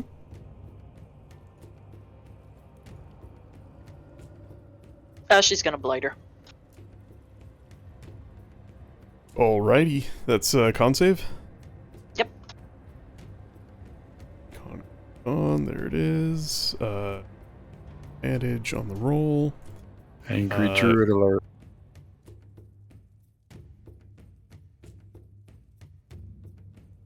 So she takes half. Does indeed. As the spell lands home, he takes 17 points of damage. And Noro, you feel her physically wither in your grasp.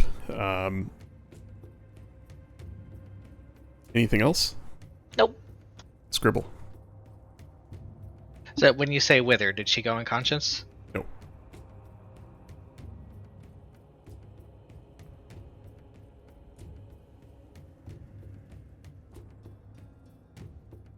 And can we see, like down towards, like where I am? Can I see across the pit towards Ember, or was that just Lunala since she was close? You can see like the. Sorry, say that one more time. Well, anyways, for my movement, I'm gonna move over closer to the other way. Yeah, from where you can see down that way as well. See sort of the gleam of steel bars in the floor, and as you move that way, you see the Mage Hunter standing stationary, pointed your direction. That piece of shit.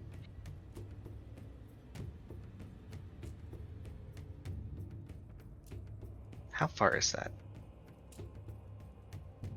So is she below, like in a pit? Yeah, it's a Okay. pit with bars over the top.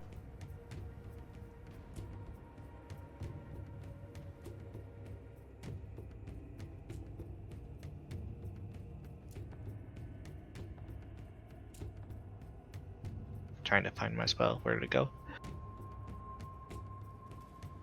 I'm going to cast Tasha's Mind Whip at the Mage Hunter.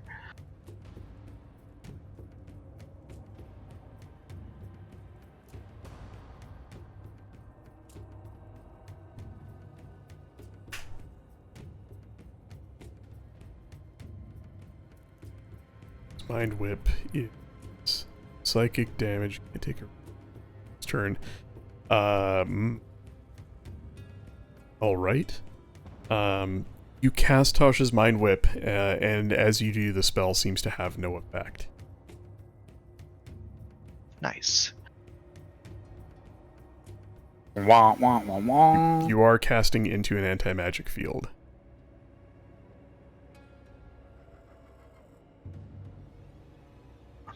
There's one of those fucking dogs over here.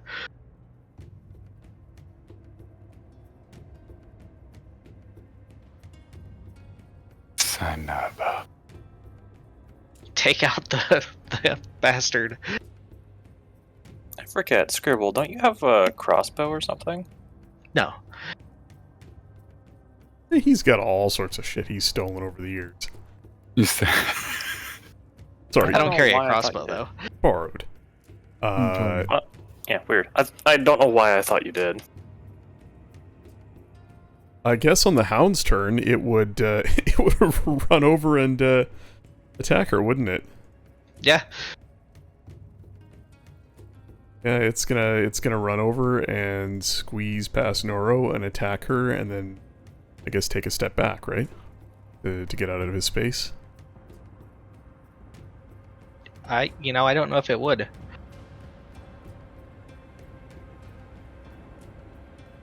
Well, It would probably try to stay in range. So maybe if it couldn't stay in normal space, it would probably try to move around to where there's an open space. yeah, I guess. I mean, here's the thing: like D&D is very limited. Allows you to do.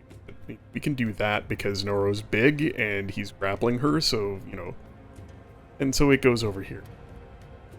Let's make it easy. Move through other creatures as if they were difficult terrain. So I mean, it doesn't sound like it actually would move out of it. So it can actually stop in his space then, and it takes damage, but not him. That's interesting. Yeah, like if you're okay with it, that's what it do. That works for me. Go ahead and roll that attack. I don't. I guess she can still land prone. Strength roll. Hey, there's a first time for everything. The bite does land with a 15. Piercing damage. Again, not seeming to do much as would expect. But it is something, and she remains roughly standing, although her toes are barely touching the ground. On her turn, she tries to utter an arcane word. and Crown of the Voss is going to counterspell it. But what does he have left for spell slots? Use that. That.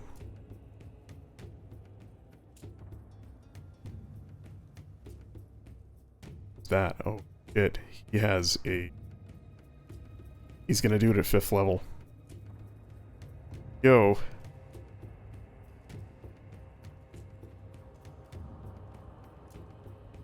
Who's gonna do what? She is attempting to teleport away. Ah. It's a verbal only. He's gonna counterspell it at 5th level. It's a 7th level spell. Ability check using your spellcasting ability, 10 plus the spell's level, so it'd be a DC of 17, so he's gonna make a spellcasting ability check. Plus, go.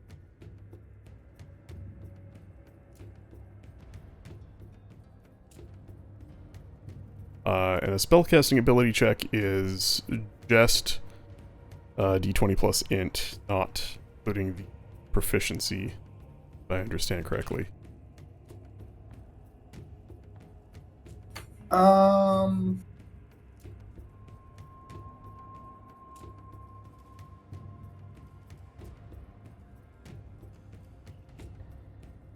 Yeah, I know, it's a weird one, eh? Yeah, I think that's correct. So I think it's only when you attack that you get to add the proficiency.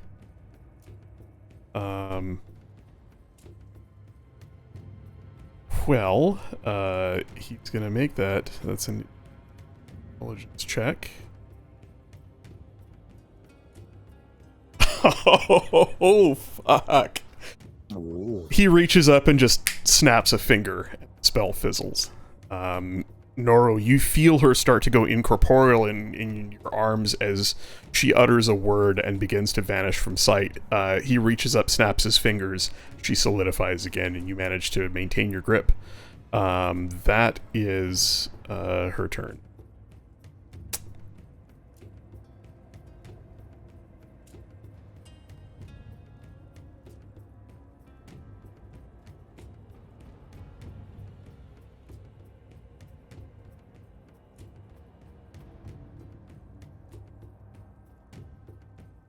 Right. His turn, he's going to cast... Ooh. Shocking Grasp. He's literally just trying to incapacitate her, but he doesn't have hold person loaded. Because why? I don't know. Well, that is a attack. It's with advantage because she is grappled. Yes? No? She's not restrained. Doesn't hit. He reaches for her, but she manages to twist in your grasp out of his way, and he just grumbles. He turns and looks up at you and goes, "Would you kindly render her unconscious, please?" Louis, it is to you.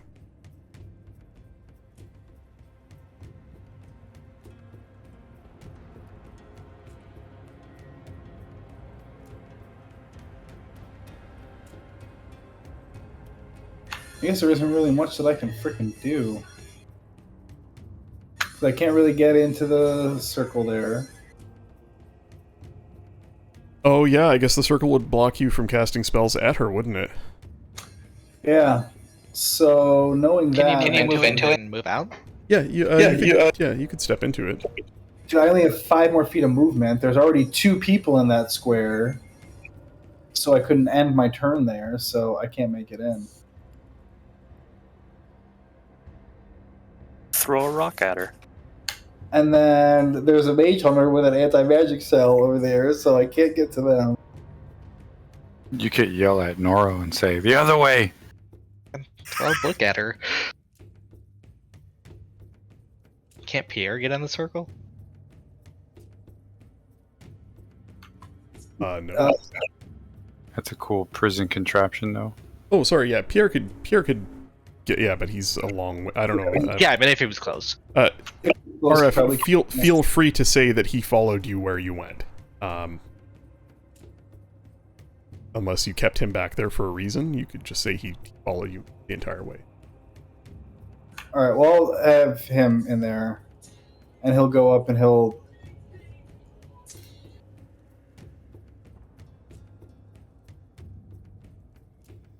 He'll do the same as.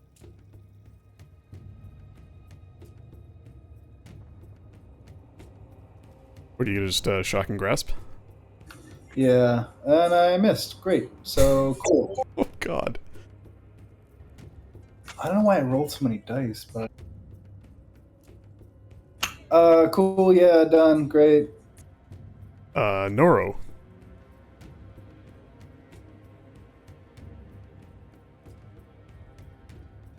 So you have her grappled. You do have 2 attacks plus a bonus act.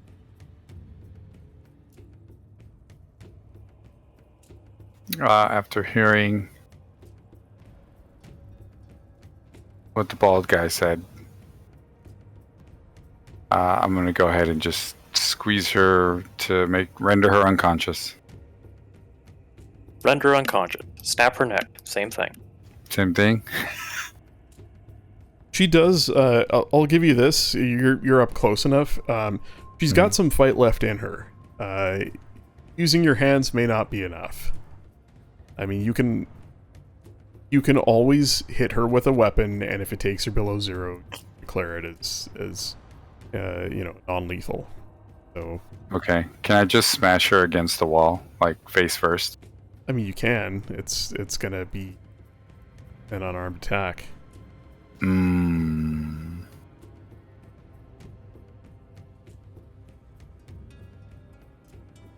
Okay.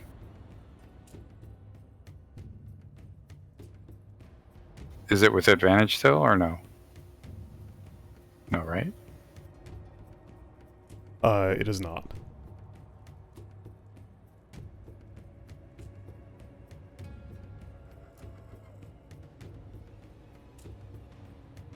Is it still unarmed attack? Well, I don't I'm know. smashing. You tell me Smashing. what you're doing. Are you smashing her against the wall, or? Yeah, I'm trying to beat her to the wall. To beat her face in. Well, a 22 hits, but it's only going to do the 7 points of damage, which she seems to be somewhat resistant to, so it actually does less. That's it. I do what I must. It does knock her a bit silly, but she's still conscious. Okay, so I just grab the hilt of my axe and I just dig it into her throat. All right, for 10 points of slashing damage plus rage. Mm-hmm. Oh wait, Don't forget you're also enlarged, so you can roll an extra d4. An extra d4. Actually, sorry, throw 2 d4 at her, 1 for this attack and 1 previous attack. Got it. Slash roll space 2d4. Best way to do it. Directly in Roll20. Oh, that's nice. She's hanging on by a thread. Her head sort of lolls around, and you can see that she's. She is literally at 1 hit point. You do have a bonus action, and it does have to be a weapon attack. Sure. Headbutt to the face. And you render her unconscious.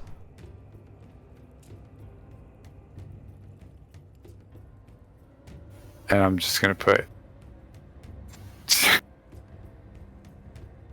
say something like, she could have made a good wife.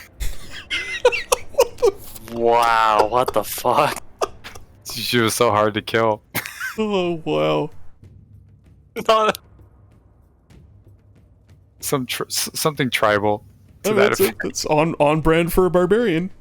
He says weird shit when he's raging. Yeah, no, that's totally on brand for barbarian. Not PC at all, but what expected. All right. Well, if that's it for your turn, Noro, unless you want to drag her somewhere.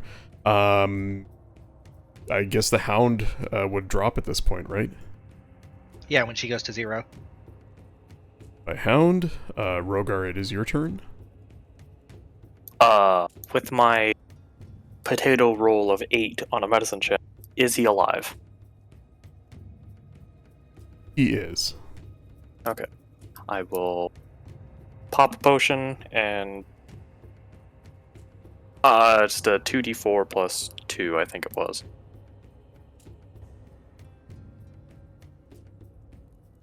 Yes. Two. Yeah, I think you can actually just click on... I think you can roll on the potion, can't you? Can I? I mean, it doesn't... It doesn't Oh yeah, really... I can, okay. It doesn't really matter, but it's nice to have his hit points proper. You tip the potion down his gullet. He coughs and sputters and his eyes flutter, but it might take him a bit to regain consciousness. Your medicine check wasn't great, but you can see that he's something's clearly accosted him. He maybe wasn't down all of his hit points, but he was rendered unconscious by something, and there are strange marks on his face, like strange bruises on his face and around. And as you check him out, there is a bit of blood on sort of the upper back of his head, where something cut or bit him. Okay. His hair is matted with blood. Lunalia.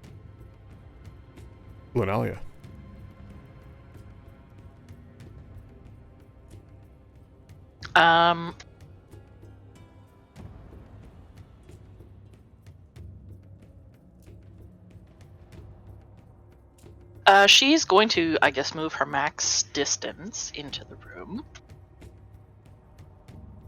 Is she, though? Yeah, she is.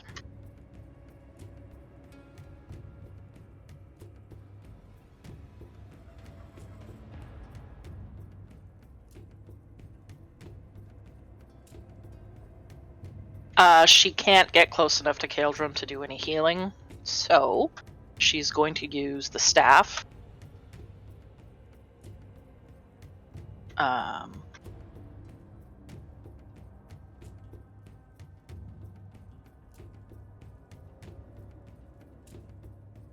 And she will do a mass cure wounds. All right. She could target up to 6 people. So she'll hit Kaldrum, herself, Noro, Louis, and Rogar.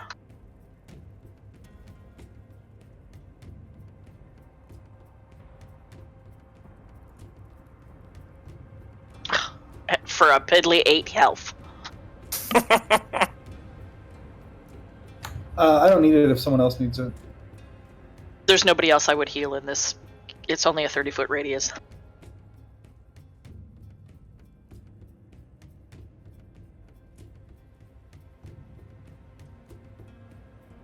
All right. Scribble, what are you doing?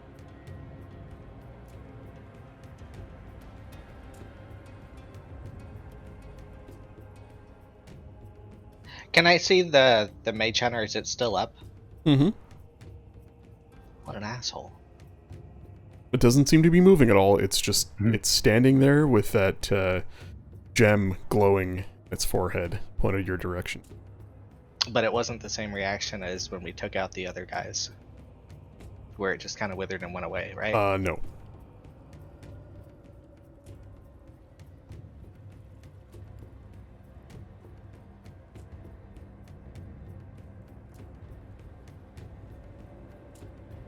Sorry, could Lunalia have said to Voss, as a bonus action, go turn your dog off? Yeah, it doesn't have to be as a bonus action. Yeah. I'm going to throw a dagger across the floor and see if it like triggers anything. Like in front of you, like basically slide it. And sorry, these are think we're looking at it is a short flight of steps, like 6 feet down in front of you. You're just gonna kind of skitter across the floor so it like rolls down the steps. Yeah.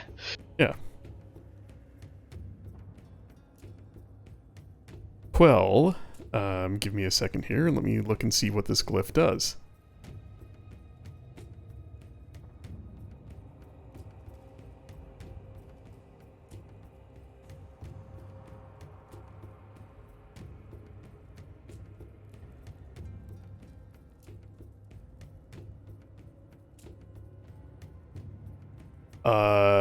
Yes. Unfortunately, the glyph is close enough. I need you to make a dex saving throw. Oh, what a piece of shit. It's gonna knock you back 10 feet. It's not gonna knock him back. It's just damage. Just don't let it be 30. A 20's good. You take half of 21 points of fire damage as a small explosion erupts in front of you. It's actually, these things actually are supposed to have a 20-foot radius. I've been reading it as diameter, but it's actually radius, which is kind of crazy.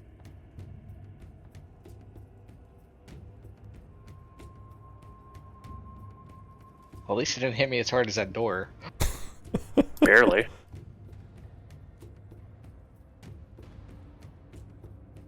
I'm just gonna call back. There's still one of these dog things. And I blew myself up again.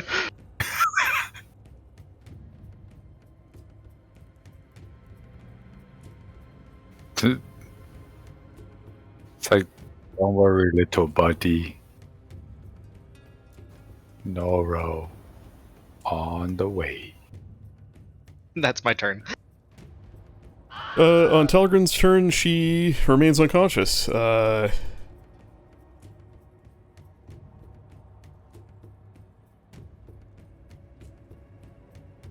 Kreneth just turns to the group of you and says, "Make sure she's secured.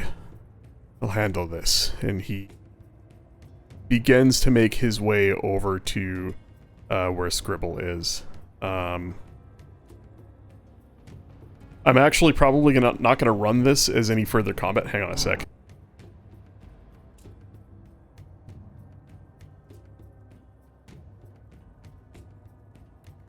Sorry, really, really loud car going by on the street outside. Probably don't need to run the rest of this as combat, seeing as how there really is nobody else around other than this Mage Hunter. The Mage Hunter appears to just be parked and sitting there with its beam on. He moves over and stops at the top of the short stair down. Looks at it, waves a hand. There is a glimmer of a rune in the air before his hand. A similar rune shines in the air over the Mage Hunter's head, and it deactivates. Its head droops down. Its general posture sort of shrinks a bit. And the gem fades out.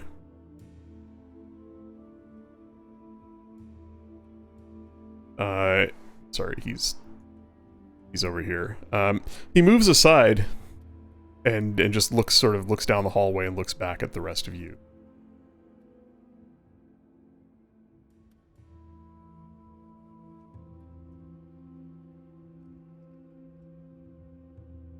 Lunalia's going to move over to Keldrum and do a medicine check. Alright. Lou's going to pop up here to take a look at what we have not yet uncovered. Does she recognize, like, is there a pattern to the bruising? Yeah. That medicine check is definitely high enough. Some sort of pseudopod. It almost looks like tentacles, very, very long fingers or tentacles wrapped around his neck and around his face. And something chewed on the back of his head. Something with sharp teeth. The player knows what it is, but with Lunalia? I highly doubt she's ever encountered such a thing or really Is she well traveled enough to have heard about such a thing? I don't know. Well, I mean, I kind of feel like everybody's heard about them, but she's never encountered one, but would she know about it? You tell me. If it makes sense to you that it's something she's heard stories about, and specifically the way that it attacks people, then yes, but I'll leave it up to you.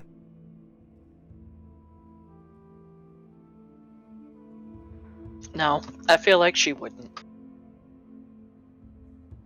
The good news is he is alive and regaining consciousness. He blinks and looks around weakly. What happened? I was invisible. I made my way past the glyphs and got in here past them. And then everything went dark.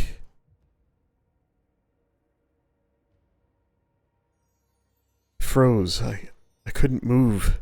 Couldn't even think. And then it all went dark. I don't know. He reaches up and grabs at the back of his head, pulls his gloved hand away, and it's got blood on it.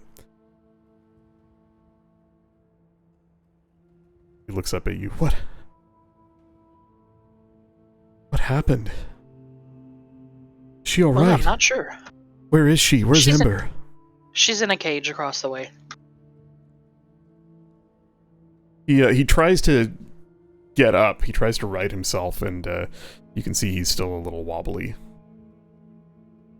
Help me up, please. Yeah, she'll help him. What are the rest of you doing with Talgrin?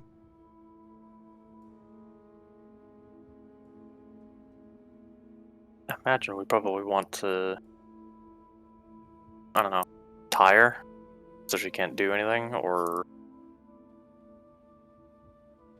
Yeah, we should probably bind and gag her. Yeah. Yeah, let's do that.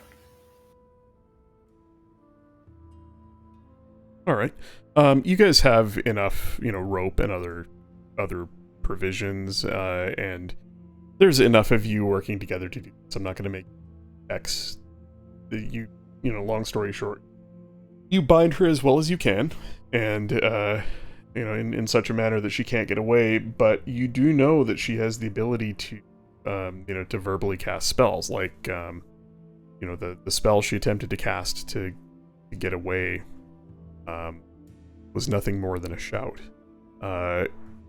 Kreneth... Yeah, we'd bind and gag her. Yeah, Kreneth makes his way over to you as you're binding her, and he advises you to bind her hands securely, remove anything, remove her spellbook and any reagents from her person, and make sure that she can't speak. I will take her spellbook for sure. And then, give her the once-over for any other items. We'll leave her robes, but that's about it. We're just gonna go down and check out this room while they're doing all that. All right. I will tell you that she has on her the following that you removed from her.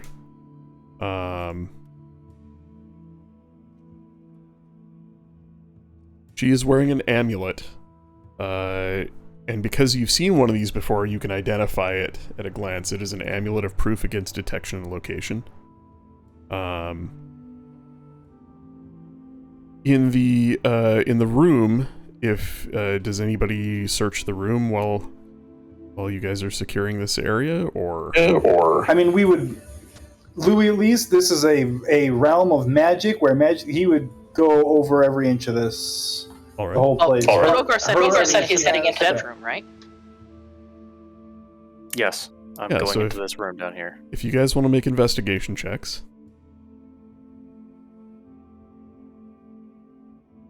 Kreneth Voss out loud announces the contents of this compound are the property of the Crimson Order. I would advise you to leave anything that you find.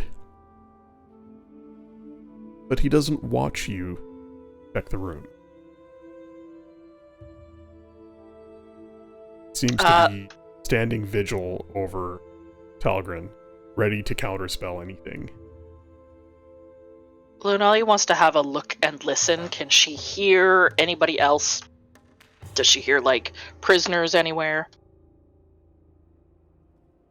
With the Mage Hunter disabled, if any of you go over that way, you can see in the cage in the ground with Ember are several other Genasi.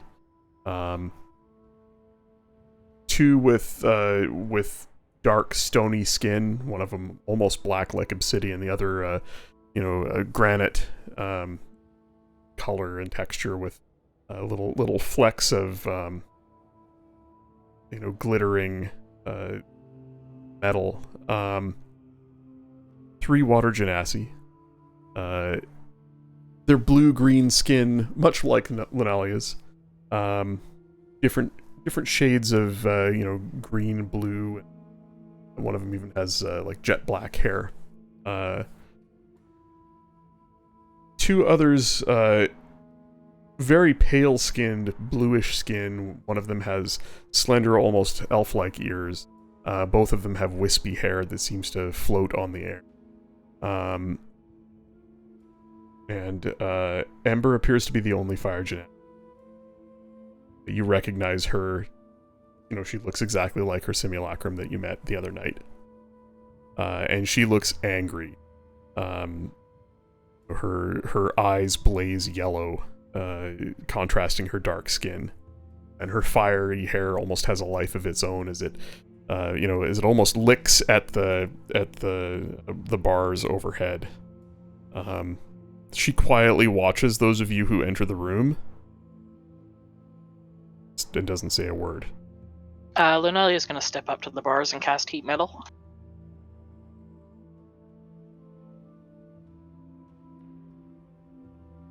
Are you attempting to melt them?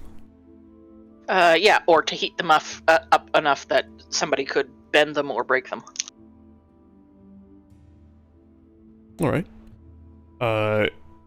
You begin to do that. Louis, your investigation check. Sorry, Roker, were you also doing an investigation check, or are you just kind of standing guard while he tosses the room, or? Yeah, I can do an investigation check of the room that I'm heading to. Or not. It's a room. There's not even a room there. Yeah, I don't think it's even a room. I think it's a... Guys, no. Well, nothing. I mean, heading into the room, what do I even see? Pretty much what you see on the map. There's a bed there, a small writing desk and chair, and an armoire. The room is not decorated. It's quite Spartan. And you don't really find very much. Louis, you find, I guess all of you find on her person, in addition to the amulet, a pearl of power. And in the room, in a small case, are a pair of potions. A potion of invisibility and a potion of mind reading. I can post these in the chat afterwards. Rogar, even with your 0, there is a large crystal ball sitting in a pedestal on the desk. Okay, I will take it and bring it to Louis. Like, it's literally a large glittering crystal ball. You wouldn't, with a 0, you wouldn't miss it. You also have time, right? So, time on your side. And,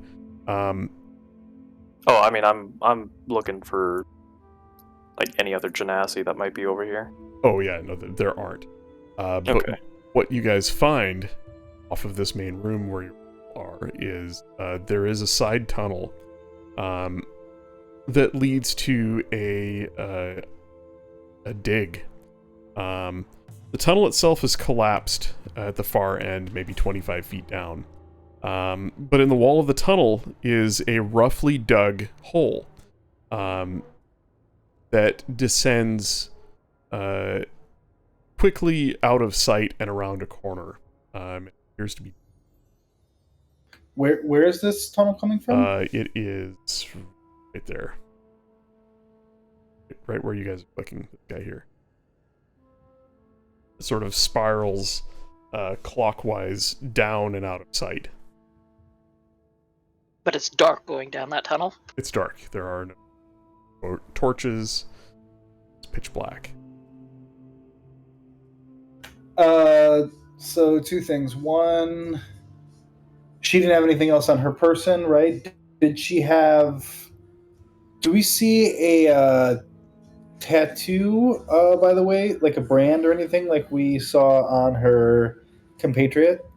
Yes, if you search under her robes, you will find that she has a brand in the middle of her back between her shoulder blades that matches what the other equipment. I'm not going to update positions on the map or anything from here on because there's no combat left. But Krenith Voss stays close at all times, watching her, ready to counterspell anything that she tries to cast. Even though she is bound and gagged, just in case. He's not taking any chances. You also notice that he sends a couple messages, whispering quietly to himself, sort of looking off into space. And after a few minutes, several of his robed acolytes appear, nod to him, and then surround her as well. At that point, he says, "My people will take her."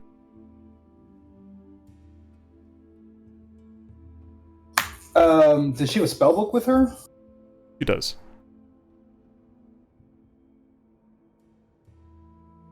If you do not mind, I will hold on to this book and maybe this pearl as well. He raises an eyebrow, and a bit of a smile creeps across his face. "Awfully entitled, aren't we?"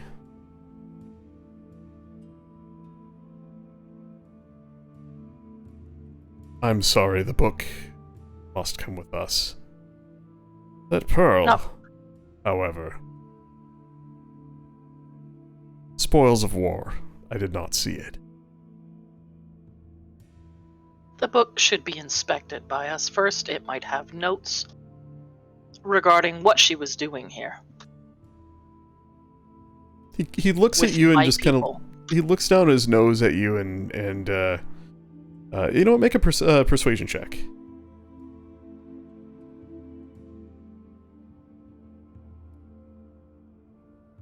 Classic Lunalia. He kind of he turns a cold shoulder to you and looks at Louis.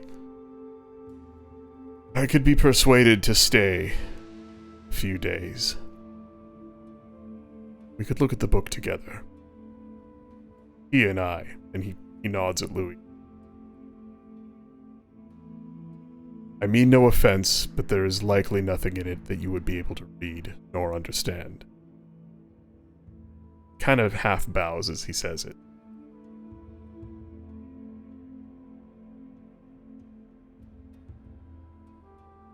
Of course, but just cannot hurt they'll try. She's still, she's had a couple of rounds of heat metal going. She's gonna ask maybe some of the Earth Genasi inside if they can help pull the bars open.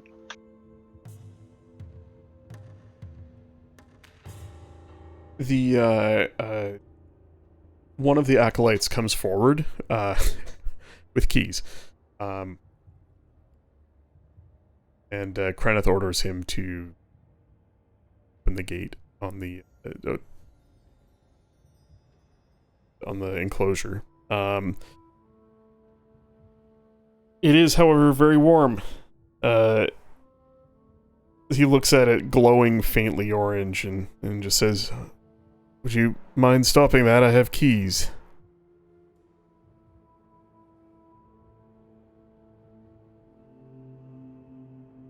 Go ahead then. He waits for it to cool a bit and then pops it open, wraps his robes around one hand, grabs it, and then throws it open. The folk inside it, some of them seem to have been in here for several days, perhaps even weeks. They do not look entirely well cared for, although, you know, they don't look too malnourished or anything. They look and smell like they've been in a cave for a while.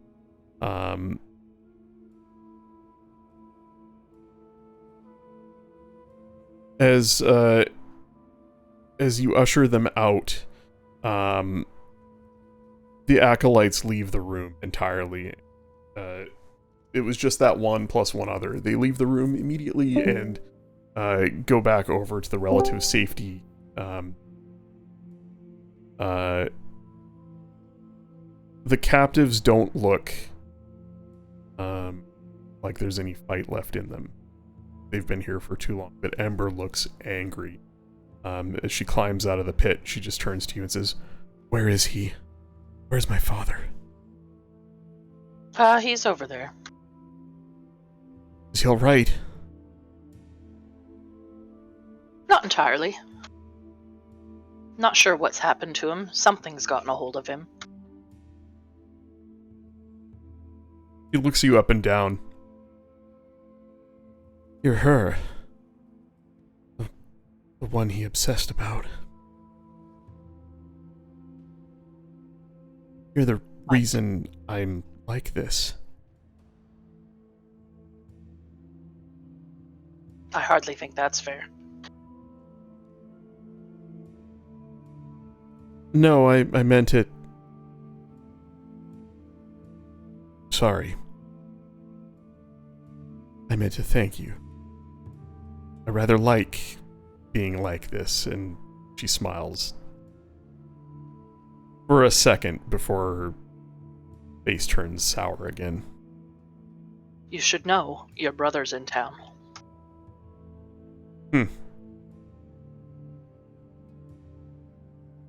He's looking for you. Good. I look forward to seeing him. She turns and walks away, walks towards Kaldrum. You see him off in the distance. He's sitting on one of the wooden benches in that room.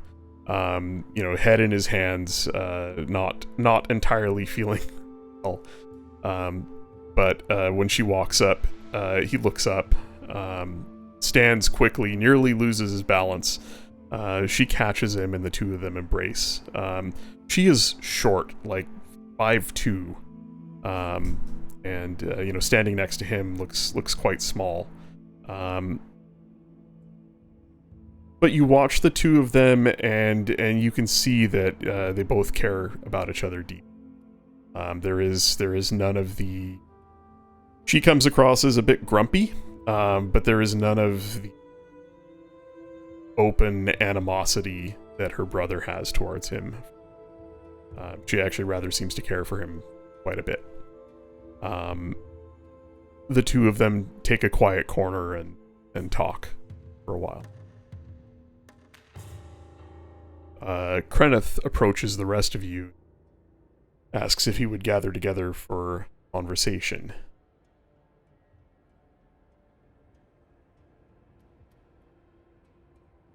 We need to see these people safely out first. I'd hope to hold them for a while. Understand I don't fully think so. what happened here. And as he looks them over, he says, "But you're right. Get them some aid if you can. Simply mean to understand what happened here, what she was after. This is not something that has ever happened within our order before." I'm sure you could ask Ember. She doesn't plan on going anywhere anytime soon, it seems.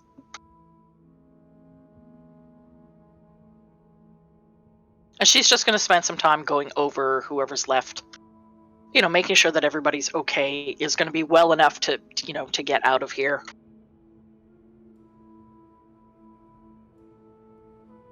You do that, and as the rest of you gather around, Krenithval seems to relax just a bit, out of the eyesight of any of his robed acolytes.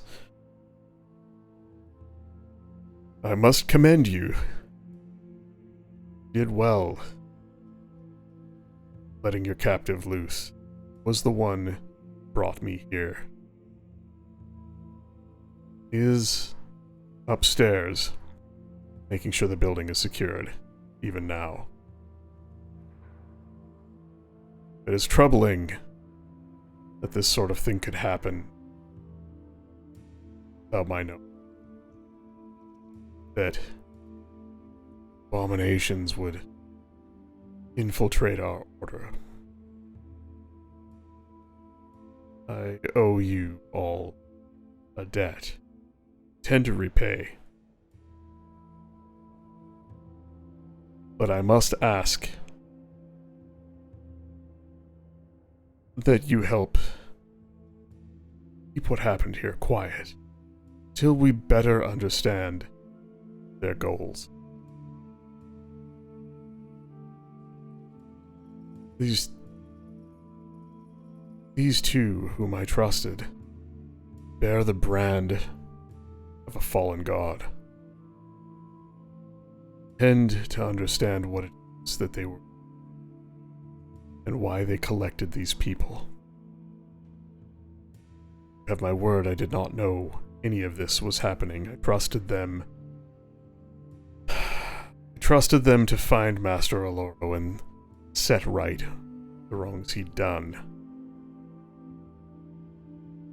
Now, as regards his plight, I do still intend to take him with me to Ralia. I have a problem with that. Only if he's unwilling.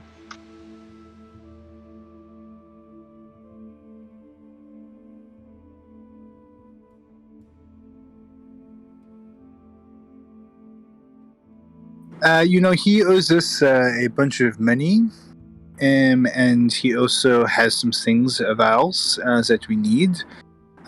So, I think maybe it is best. There is a problem with some of the stuff that he is responsible for, but maybe we let him rest a little bit.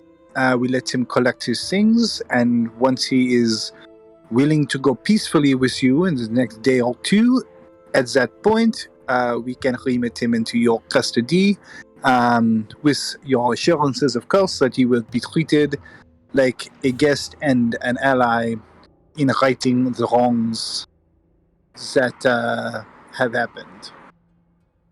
Do you think that this could work?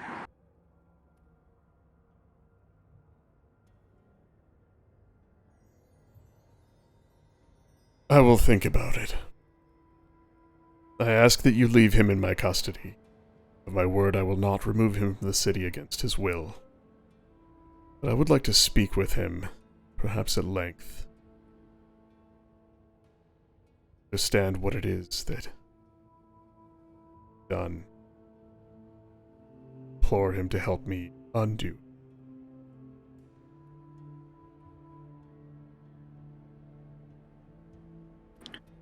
Oui, I think that this is good, and I think that this is a good plan. But I do think that it is important that that we and you and your friends remain for the moment in this together until we figure out the best way to proceed with all of these things.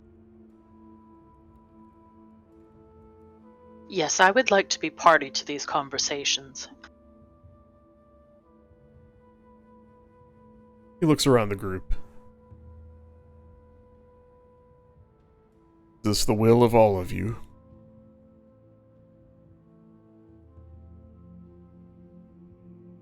Who I just paid want for to these make- accommodations and city protection?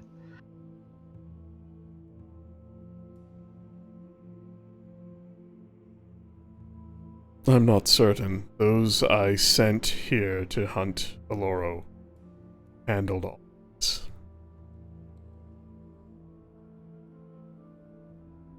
I assure you I will not put the same measure of trust by subordinates again for a long time. Not after this.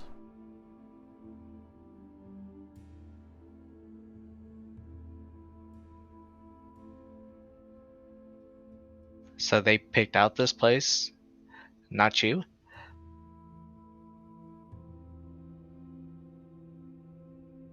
Correct.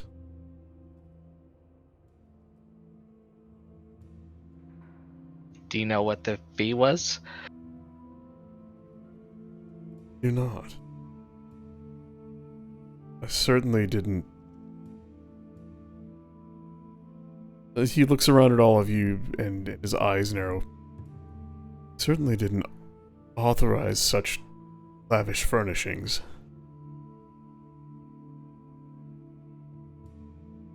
They had protection from the Master of Coin of the city. Did they?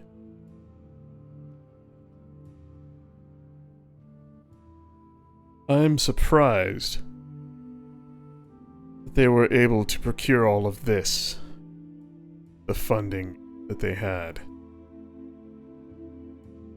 They paid a fee of 20,000 gold for some guards to capture Kildrim unsuccessfully when they burned down a building in the town.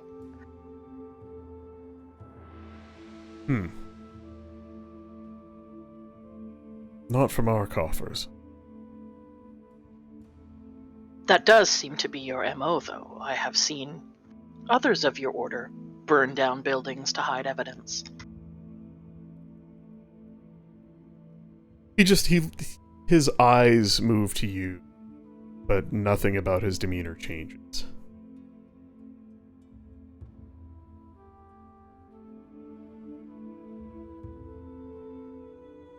I would hear more of this, but not here, not now.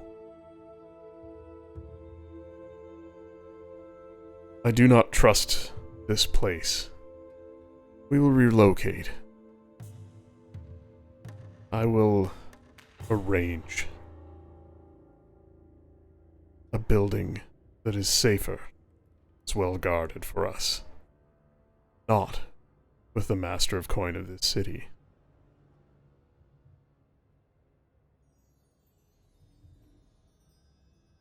Lunalia wants to check out the rubble here to the north. It is exactly as you see it. It goes at about 5 feet, and it's a cave-in that has been like that for a very long. Okay. The only significant feature in this area is that, I wouldn't say freshly dug, but, compared to the rest of this basement, which, quite old, it is relatively freshly dug.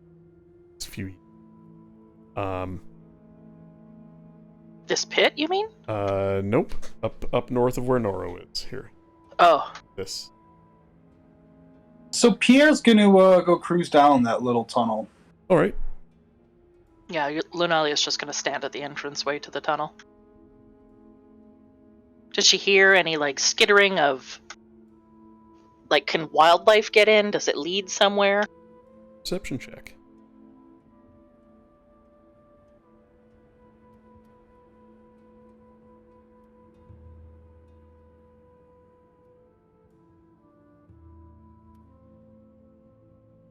Hold that for a second. So,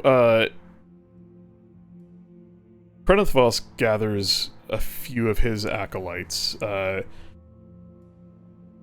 We'll fast forward to maybe do a little montage of the next hour or so in this place, with you guys investigating, having a look around, checking out that tunnel, maybe getting the Genasi to safety. Remember, you do have a boat waiting for them down the hill, if that's how you out. Prenethvos doesn't seem to be concerned with them at all. Their capture and detainment is not part of his orders. And he at first wanted to question them, but then seeing the state of them, decided to perhaps, all hanging on to Keldrum and Ember good enough, as well as staying in contact with the rest of you. Folks seem to have some idea of what's going on, or at least have been Scooby ganging after all of this. Upstairs, there has been a bit of a battle between those loyal to him, and really only looks like a couple that were fiercely loyal to the two corrupt inquisitors who ran this operation. With Voss's side winning, of course. The hired thugs that were guarding the building have been, you're not sure, they're not around anymore. Perhaps run off or told their job's done and paid out. They are gone. Leaving the building relatively quiet upstairs. The serving staff are nowhere to be seen either, perhaps also sent home. And if you ask Voss, he will basically tell you that he had no trust in them, just like he doesn't trust staying in this place any longer than they have to. Then he thought it best to just send them home until we could clear out.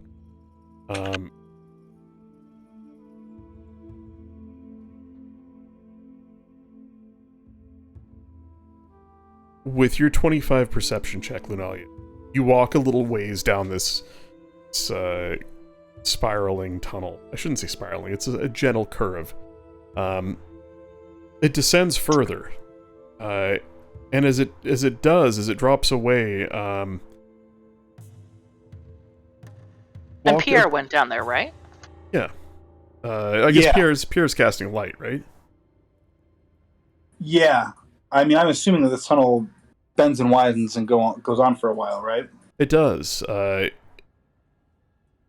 It descends maybe another 100 feet or so, and then flattens out. And right when it does, there's a junction. It meets with another gently curving, flat tunnel that up north.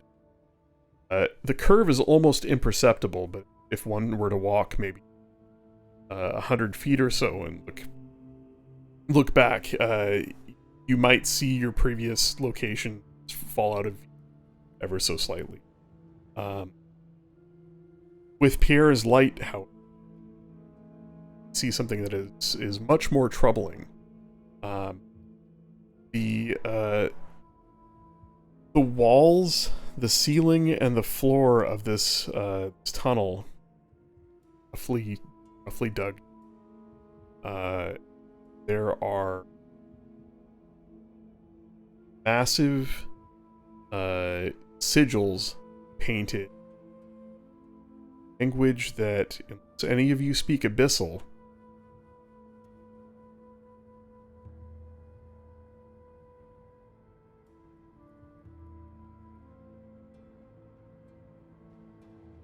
I do not.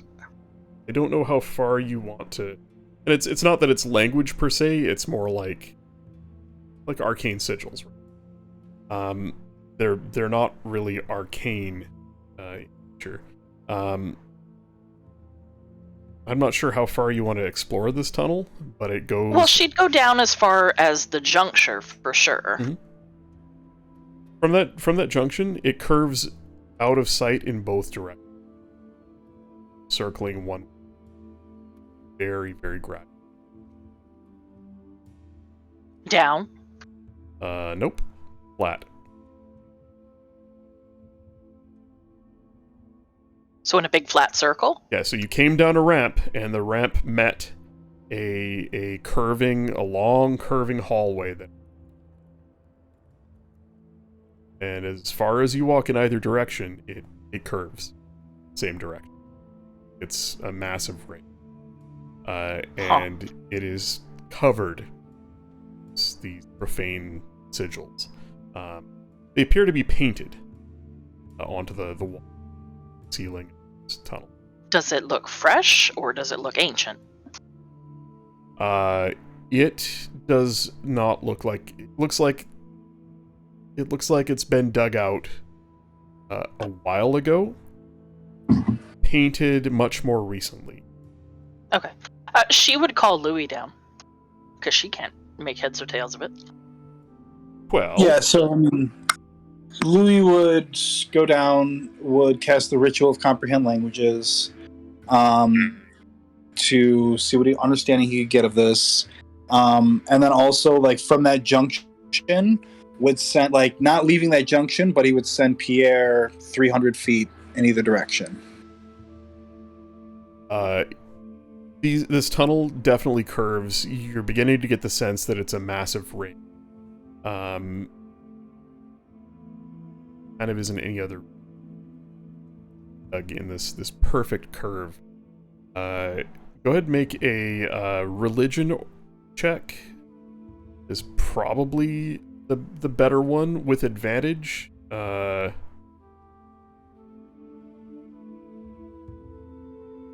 Hold on, sorry.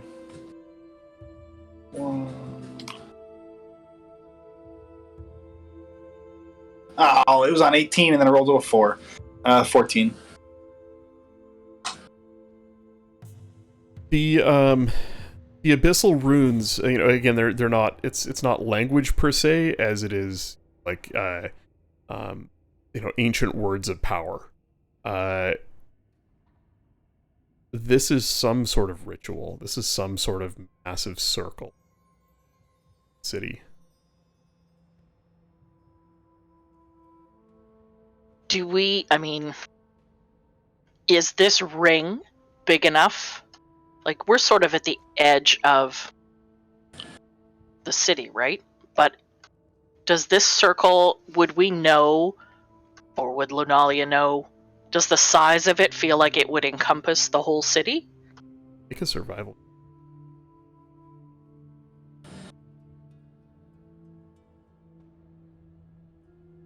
Yes.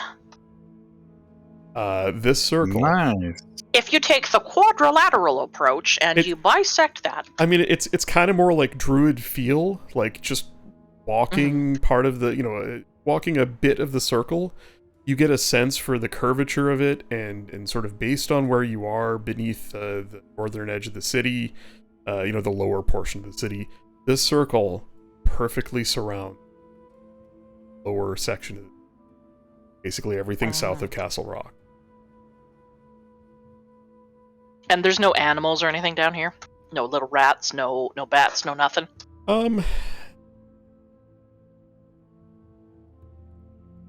Yeah, you know, between your survival check and your perception check, there is just a hint of a breeze, and you begin to think, you know, somebody tunneled this out. There must be some other way they got dirt and rock out to the surface when they tunneled this out, somewhat recently too, and there must be other tunnels, or at least one other.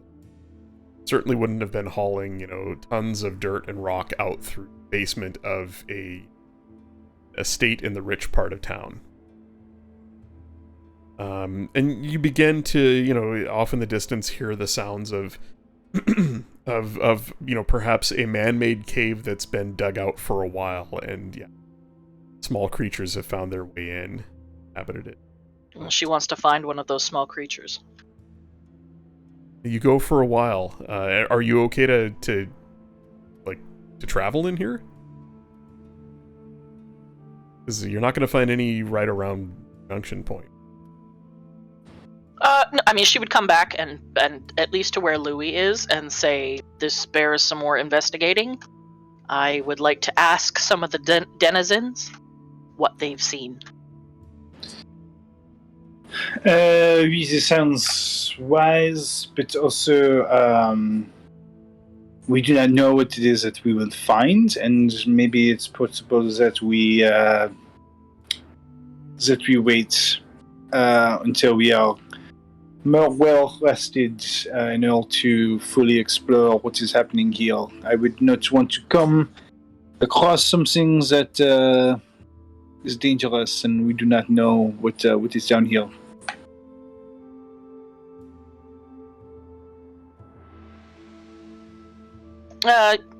She will look wistfully down the hall and say, I suppose you're right. You may go if you would want, but Time think has that- shown that choice is always a poor one for me. Maybe for the moment we, deface these wounds that are here, and then we come back when we are more rested. It could take a long time to explore. If this is as big as you say it is, could take a long time to figure out what this is. And they look painted on, you said, right? Yes, and the paint is significantly fresher than the tunnel. So it does not look like it was painted as it was dug. It looks like somebody has been back through here and painted it more recently. It's kind of hard to tell, but there's it certainly looks like it was painted in the last year. So, whereas the tunnel, it looks like it was dug out sometime in the last 10 years. And what could we tell that the runes looked like? They were symbolized. There were some religious meanings of some sort. What were they? They were like symbols of power, words of power. Yeah, it's a Abyssal. little hard for you to tell because it's nothing. It strays sort of beyond the bounds of your arcane knowledge, and more into the religious. It is for a religious rite or ritual of some sort.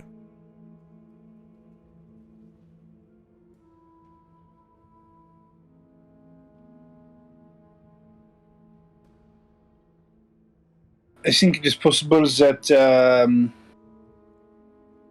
we should do something about this. This is something we should explore further. But I also think that maybe we should have the rest of our party with us when we do so. And we may want to be well rested. Agreed.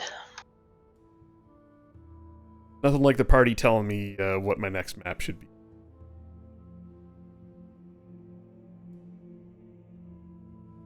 Yeah, so I mean, she'll head back up, with Louis. Maybe explain to the others what's down there. She wants to ask Kaldrum what his thoughts are on going with Voss. Well, you find that Kaldrum and Ember have been taken upstairs, the first floor of the building, a rather large study with an adjoining bedroom. They're being held under guard. Kreneth Voss orders his men to let you in and see them. Not sure if all of you go in, or if it's just Lunala goes to visit them. I wouldn't have gone. I'd be wandering around upstairs, probably checking out seeing what attention the explosions had drawn. All right. What are the other Genasi doing? They're doing whatever you guys did with them. So, I would.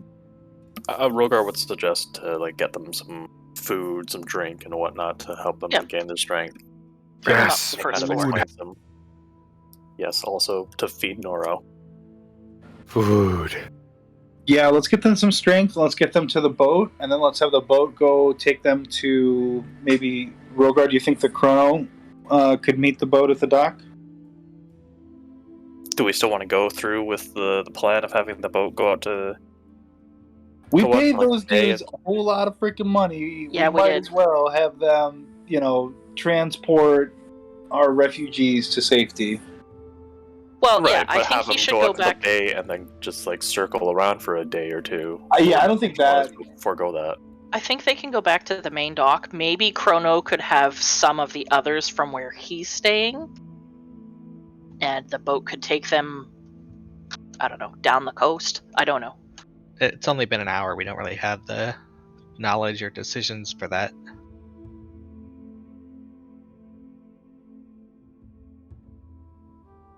I can contact Chrono. I still have that sending spell in me. Or in my ring, anyways. Yeah, then have Chrono, wait at the docks, and he can speak to the boat captain on our behalf. well, remember that Shade is with the boat. knows Chrono. Oh, yes. So that'll be an easy handoff. Yeah, it's been paid for. They can work it out. Well, I mean, yeah, you can send the Genasi down to the dock, or one could like. I'm kind of looking at this like the rest of the night is for sorting all of this out. So like if Rogar and Noro maybe wanted to escort them down there to make sure they're safe and get them onto the boat and get them out, you guys could do that. There is time for that. Or if you weren't comfortable splitting the party around Kreneth and his people, maybe you wouldn't. I mean, it's entirely up to you. I think we get him to the boat. That was the plan. Yeah. Yeah. I think me and Noro getting them to the boat is probably good. Okay. Well, then, oh yeah. Louis, would you go with at all, or do you think you'd just leave this to her? Go see them. To Oloro. Yeah. Yeah, I would go with to Oloro. Yeah.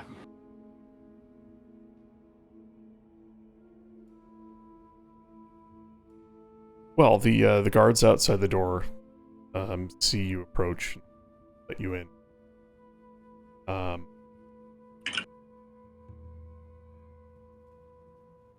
Inside, Keldrum is sitting in a rather large, comfortable-looking leather chair behind a desk.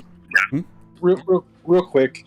When we leave the tunnel, I'm going to use the spell Fabricate to pull in some other rock and just close off this tunnel for now. Like, block it off, like, the first, 10 feet of it or so. Just so that nothing is going to come out of there that we don't know about. Cool, okay. Do you block it off near the top or down near the bottom? Near the top, so that I know where, so that it's easy for me to know where exactly it is for me to get back down there. But yeah, near the top. And then you would have noticed that Kreneth Voss and the others weren't really. They kind of left some of the investigation of this place to you guys, and they didn't really pay much attention to that tunnel. So it is entirely up to the party. Kind of the two of you, because the two of you checked it out. If you want to tell them, or just leave it be a mystery to them. Nope. She would not tell them. Okay.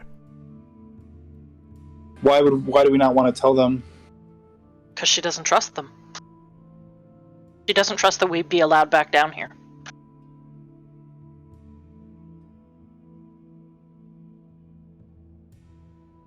And this tunnel that was over by Ember, that doesn't go anywhere? It does not. Okay. Yeah, I didn't customize the map at all. I just kind of grabbed a map from the internet and used it. So there's a little bit of extra stuff to it. But yeah, that tunnel doesn't go anywhere.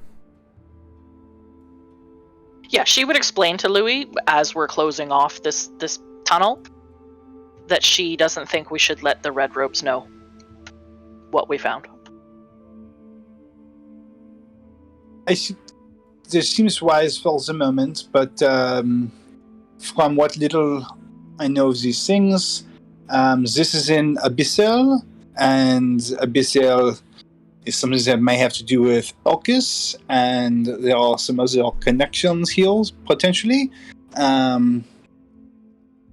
So maybe as things progress, it could be good to have allies into a fight with a fallen demon prince. Something to think about for the moment. I just don't want to have the ability to come and have a look taken away from us. D'accord. This is wise. Yeah, so we'll just seal it off so that, nobody can get down there.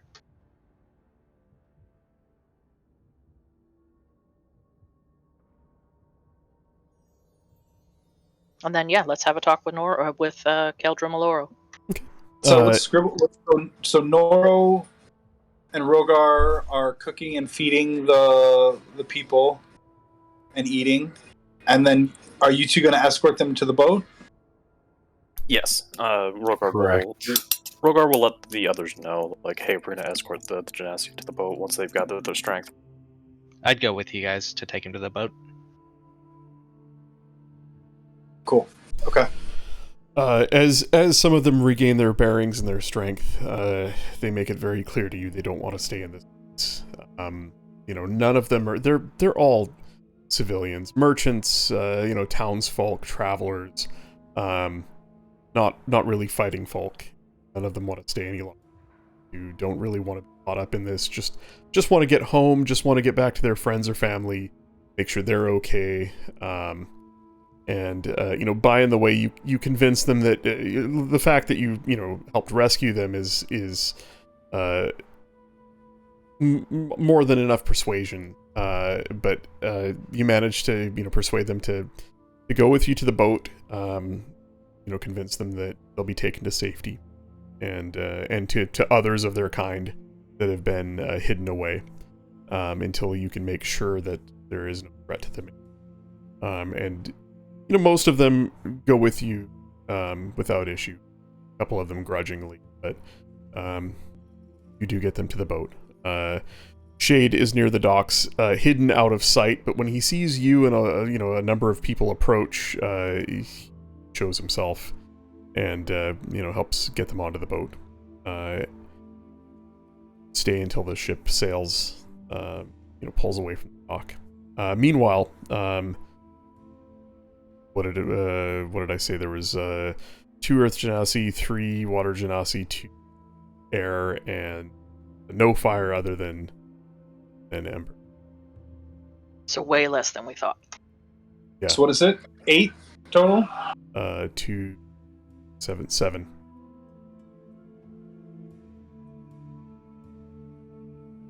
Cool. Thanks. Sorry. As you Gotta keep those two, detailed notes. oh yeah. As you two enter this is what you found here. But while all of this is going on, you two become aware of another room under guard, in which are a handful of other acolytes. And as you're going to visit Kaeldrim, you see Kreneth Voss. Sort of like you catch a glimpse as the door is closing, and he is interrogating others within his order to understand what the hell happened here. As you're let into the room with Kaeldrim and Ember, you can see that he's sitting at a desk. His elbows on the desk and his head in his hands. He's sitting in a large leather-bound chair. She's sitting on the desk sort of next to him, cradling his head in her arms and stroking his hair. He doesn't look up as you two enter, but she does, and that sort of perpetual angry look on her face fades just a bit.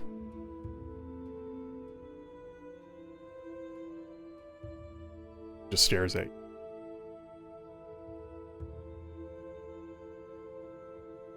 How is he feeling? She's asking her.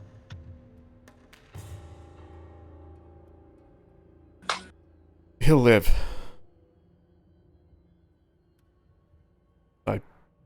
I suppose you want to talk to him I do. alone.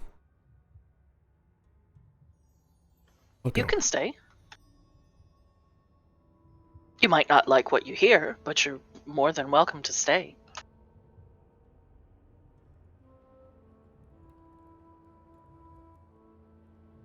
She just stands up and folds her arms across her chest against the wall behind him. He looks up at you both weakly. I suppose you're here for the money. I don't care about the money. I wasn't speaking to you. I know why you're here. Louis. Do you have it?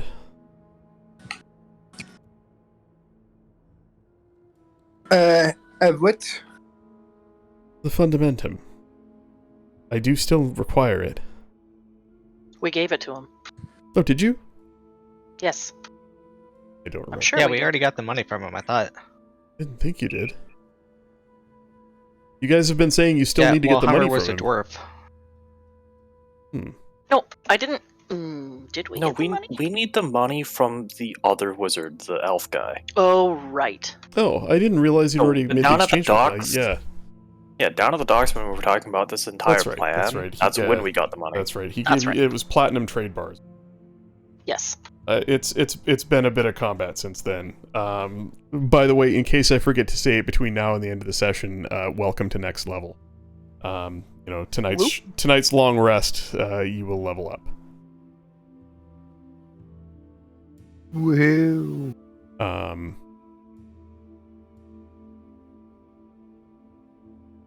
Yeah, so I guess he doesn't say that then.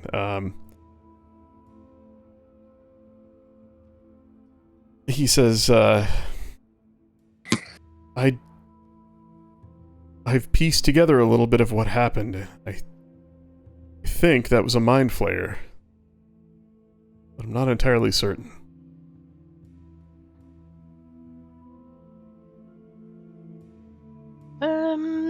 Lunalia's probably heard the term before, People have heard of them. but may I not think have- she only knows that it's horribly evil and big bad news. Yeah, you might not have identified it, based on the marks of its assault, but the name conjures nightmares. Says, I mean, she would look to Louis to confirm. These are horrible things, are they not? I've only read about them, but where did a mind flare come from, and where did it go? We did not see one. We did not encounter one. He rubs his head. Neither apparently did I. I have a splitting headache, though. How did you get away? Well, that's the thing, I didn't. You found me on the ground, right? Yes. Well, I didn't get away. It must have left. It all happened so fast. Well, followed you all in. He kind of blinks, and there's a look of confusion crosses his face. Snuck past you, left instead of right. I should have gone right. Invisible, of course, and... Well, I didn't find her, but I found some things of interest, some books on those shelves, while you were fighting whatever came out of that pit. My mind went blank, and my vision went blank, and next thing I knew, you were standing over me. Brief glimpses of something horrible. Sound, a croaking voice in my mind.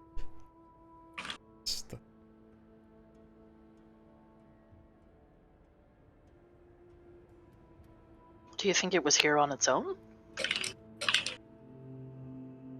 Lurking in the shadows of Wizard's basement? I highly doubt This it. close to the surface? I can only imagine it was working with the others then. That's my assumption. Well... Boss says the Order was definitely after me. We have unfinished business. A debt I'm to settle with them. What I've done. So there's a look of almost defiance on his face, like he hasn't really accepted his fate yet. He looks like a man who is still calculating a way to get out of this. Are they hunting the others as well?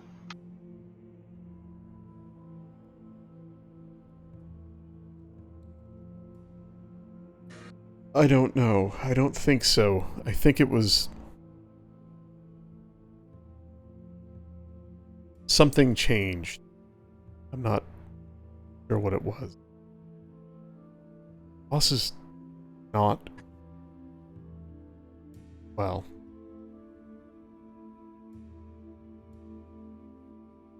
I'm the perpetrator here. I'm the evil. He's the law, as it were.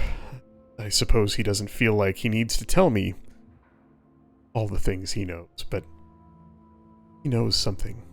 Not saying it. But what of the others you worked with? Surely they are also perpetrators. Would they not still be after them? Perhaps they know their location. Yes, or perhaps one of them has given him some information. Has, pinned this on me.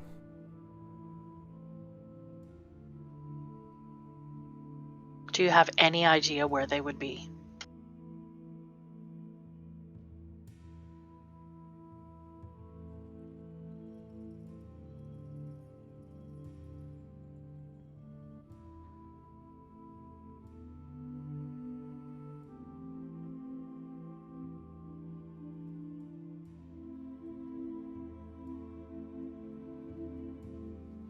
Well, Nostric is... the man spends less time in the Prime Material than... else. He could be anywhere. He has pocket dimensions all over. He'd be Yes, hiding I've in- been to one. Right. He could be hiding in any of them. I use the term hiding loosely. He's simply prefers solitude. Biswick. Well, there is that gnomish settlement to the south of here, Brindlestep. He was often found there. You could... I have a cousin there. Oh yeah, that's right. It's canon. He kind of smiles and nods. Of course you do. I think every gnome I've ever met has a cousin there. In fact, I think it is... isn't Brindlestep gnomish for City of Cousins? He kind of forces a weak smile.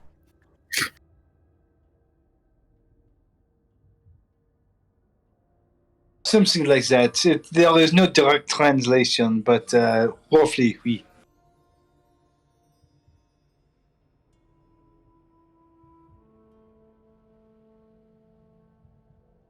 Yes, and Kane, of course, was never really involved in our work, or the financier. But equally is missing. Yes. Here's the thing. I'm really the only one who continued any of the work after the incident. Perhaps Well, clearly that is not the case. Why do you say that? What with portals popping up between here and the Sword Coast. He waves a hand kind of flippantly and says, that's been happening since then. On and off. Why more recently, I don't know. That could be spontaneous. That may not have anything to do with anyone's efforts. And this place that you were creating. Is it possible, if someone were to continue the work, that this place, in some form or another, currently exists? Well, of course it does. I'd show it to you, but I have, unfortunately, lost my access to it. She's gonna pull out her stone and hand it to him. Oh, shit. Could you get there with this? His eyes grow wide as you produce the stone. I could.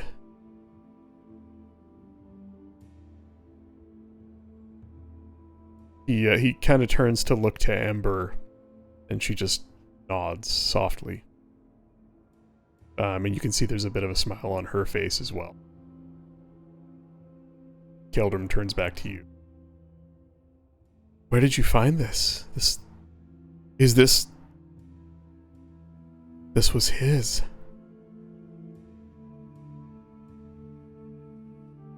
Yes. It was found in the ruins of my home. Amazing. Recently, or... I only found it recently. It's not possible.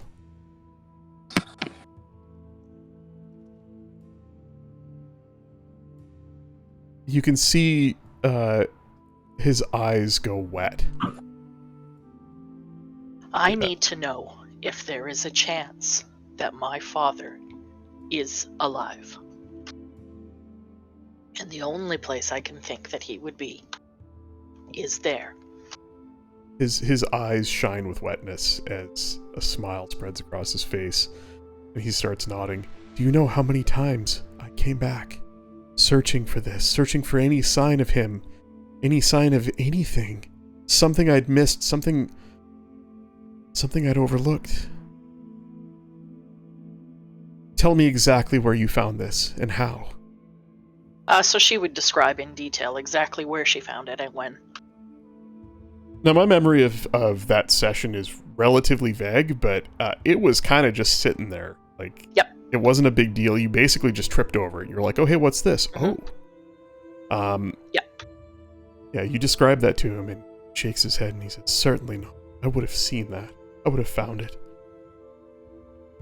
He waggles his fingers as he waves his hand through the air, and a glimmer sort of floats around it, almost like frost in midair, twinkles a bit and then fades away.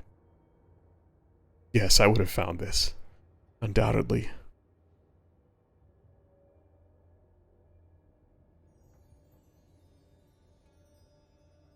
This found its way to you. This was placed there for you to find. And I think your father placed it there for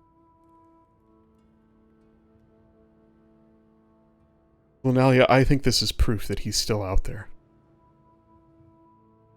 I think he wants you to find him.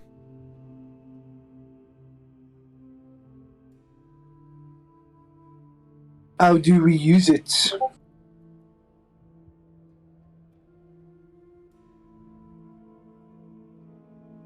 Well, it's rather simple if you know how. And I can teach you. It wouldn't take long.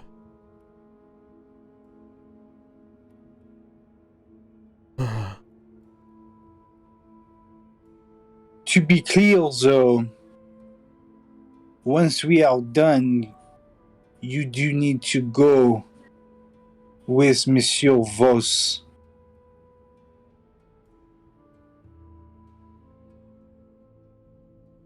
He looks at you and he takes a deep breath, lets it out slowly. See Ember in the background. And saying that, I walk up and I pluck it out of his hand and I hand it back to Lunalia. Attaboy.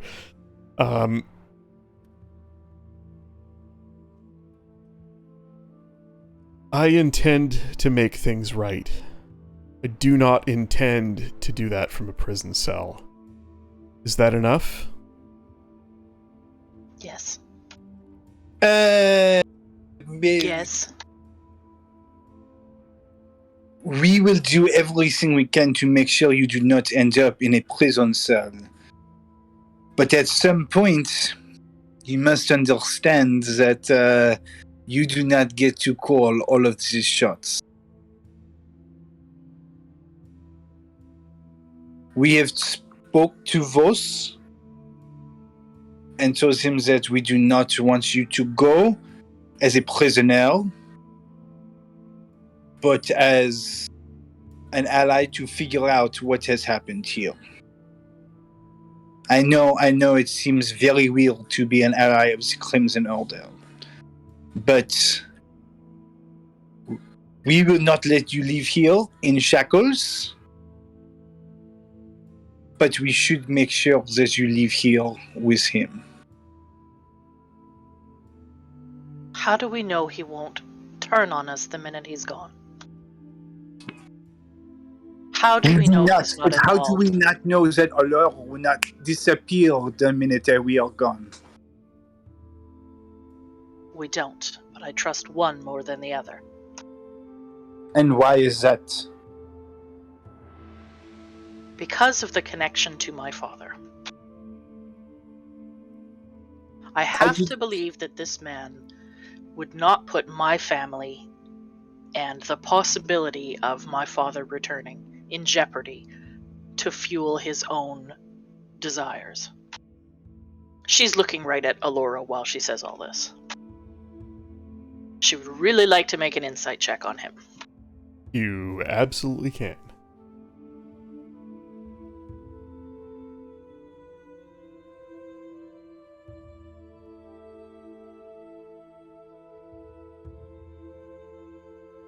He was genuinely surprised that you had the stone. He believes wholeheartedly that it is a sign that your father's still alive. You know, the tears in his eyes when he saw it and when he realized its significance were real. But there's something there. He is a little bit of a make my own rules, I'm smarter than them, I know what I'm doing type of wizard. He's a little too roguish. There are other types of wizards? I was just gonna say, isn't that every wizard ever? I mean, you should get a little bit of a, a little bit of a Han Solo, Lando Calrissian, kind of smarmy, like, I do whatever the fuck I want. It's okay, don't worry about it. I got this. That's kind of how he is, and that seems to be how he's been for a long time. You should have picked up on that when he kind of brushed off the portals, like, oh, those have always been around. It's not a big deal. Like, you've seen, it's a big deal. It's not a big deal to him, because it's just maybe a side effect of a greater thing, a greater purpose. There's got to be some reason he's doing this for more than just the science of it. And the fact that he's continued the work when it's kind of scared off the others after the incident means he's after something. He's got his own motives, and there's something going on here. But he's playing it very close to the chest. He is genuinely happy to know that your father's alive and very much wants to find him. But for his own reasons, not for altruism.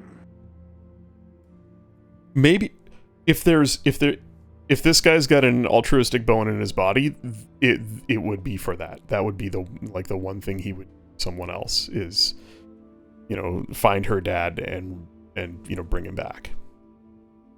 Like that's maybe that is altruism.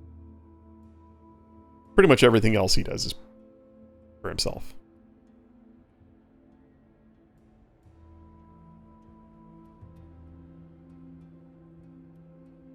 Ember's brother is in the city. He has one of these stones. Yours, I'm assuming. How do you know Ignis is here?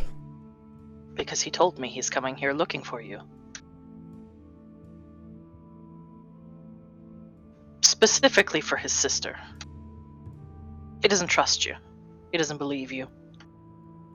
You did try to kill him, after all. It was a test. That he failed. It wouldn't have killed him.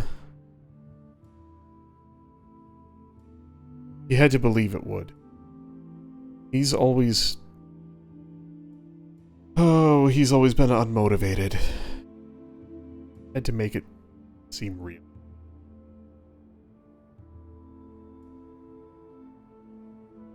Nevertheless, he is here looking for Ember. he has your stone. I will keep this one.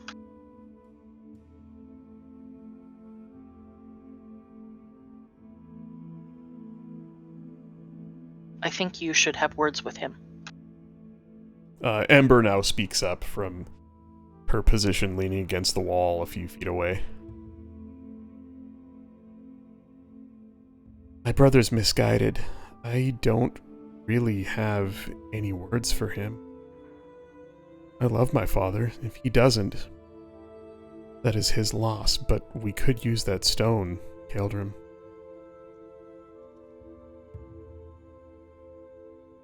We do need that stone. And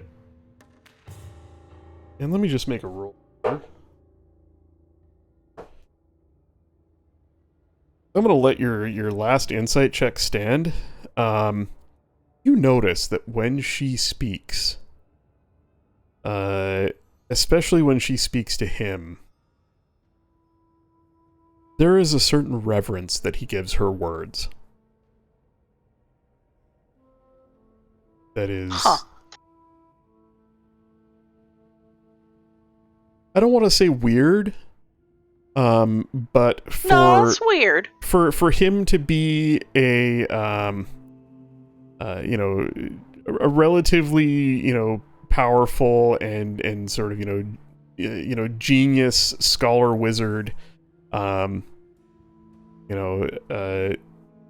she's got him wrapped around her little finger, is the bare minimum of what this is. But there is, like I said, a certain reverence that he pays her when she speaks. And it's a little bit more than just being daddy's little girl. Maybe not, but it's weird.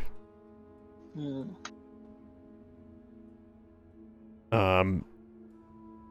He kind of stares off into space as she's talking, and he nods and says, "Yes, we need that stone." Well, maybe it's time we did have a talk with him. And he looks at you, Linelia. I don't suppose you could arrange that meeting. You seem to I have... can. Oh.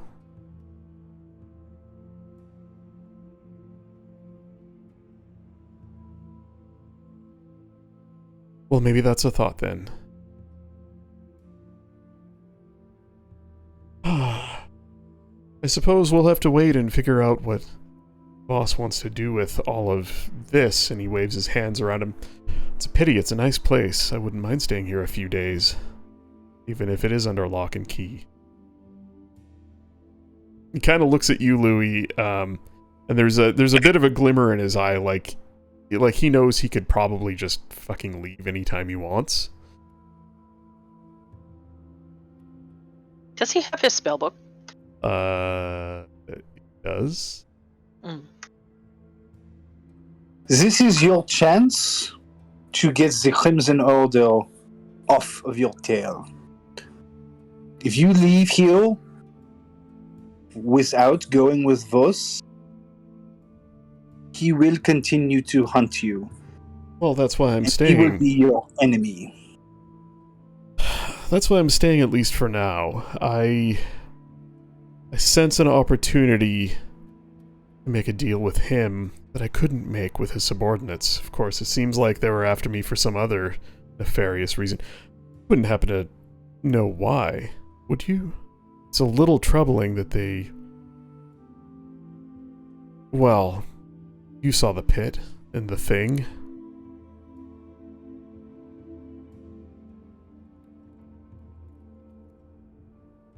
Do we know any other reason why they might be after him?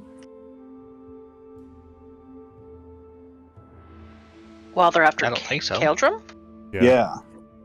I thought the only reason was because he was one of the instigators of causing this imbalance between the planes and causing the portals to open.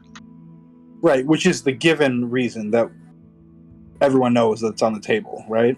I don't think we know of any other. There is something that Keldrim is not telling us. There's a lot of things a lot of people are not telling us right now. No, but we found that out the last time we had a conversation, that while he's being honest, he's not being fully forthcoming. He's not Mhm. lying, but there's something he's holding back. He says out loud, I really wish I knew what they were up to. Not Voss, but his underlings, the ones you've taken care of. Voss doesn't seem anywhere near as interested in me as they did. Nor the Genasi. Glances towards Ember. I mean, he let them walk. He had no interest in sending them back to their home planes, which, look, I highly doubt that's... If they wanted to do that, they would have done that. Why were they keeping them locked up here?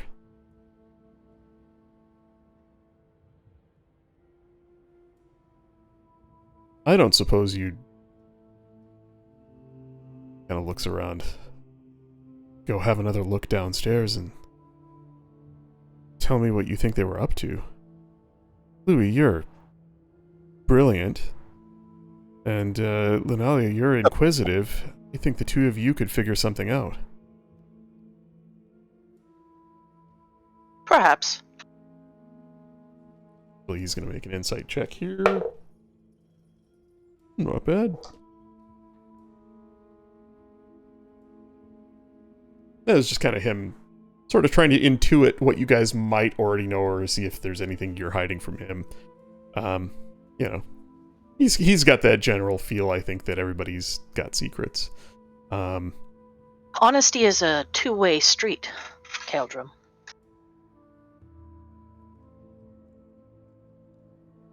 He just kind of blinks and looks at you innocently. I know.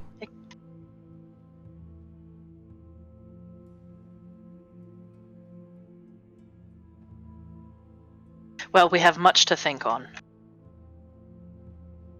For now, remain here under Voss's care. I will arrange what I can arrange.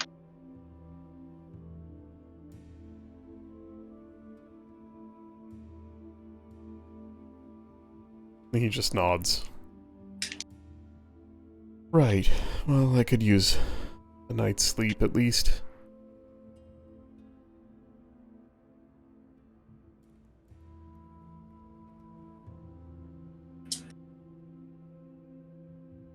Just kind of looks blankly at the two of you. I suppose I owe you my thanks. She does as well, but you'll never hear it from her. He smiles. Don't hold it against her. She's just gonna have a blank sort of stare at her. She can't quite figure Ember out. You can start by giving us the spell book of Parlement.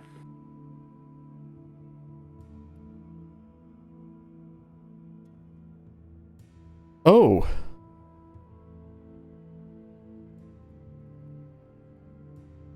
And he kind of he blinks and he looks towards Ember and then looks back at you both.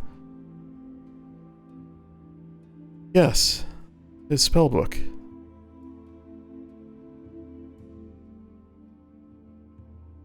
Right.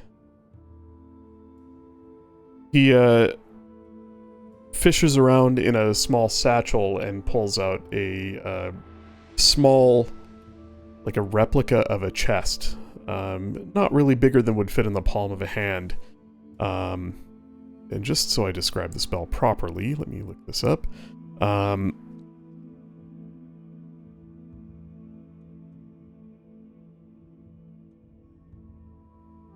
as he passes his hand over it, the gems glitter with inner arcane power. As they do, on the desk in front of him, a much larger version of the chest suddenly appears in a flash of arcane brilliance. He opens the lid on the gem-encrusted chest and takes a large, well-weathered, leather-bound book out of it, places it on the table. There is I hate to use the word reverence again, but there is a certain reverence in the way he treats it, as if it were, you know, a fragile thing that held great wonders. His hand lingers on the cover of the book. He places it on the desk.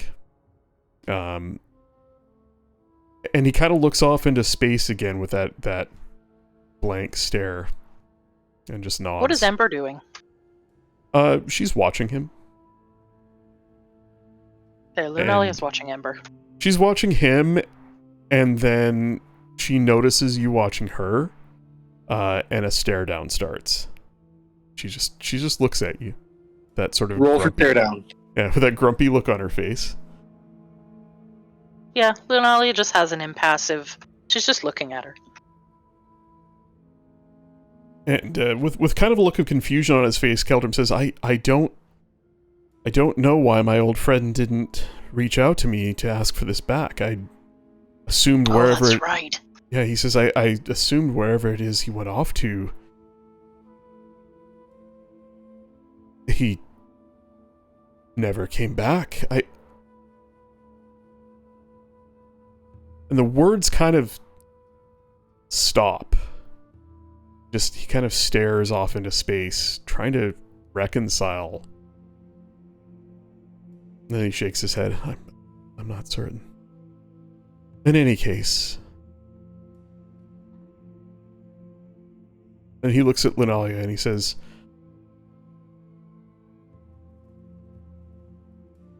Lysarin vouched for you all as friends of Paramon, and I trust you.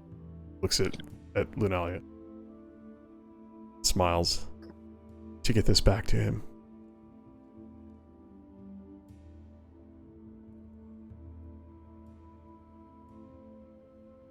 Is he handing it to her? No, to you. Like, he puts it on the desk in Oh. front of you.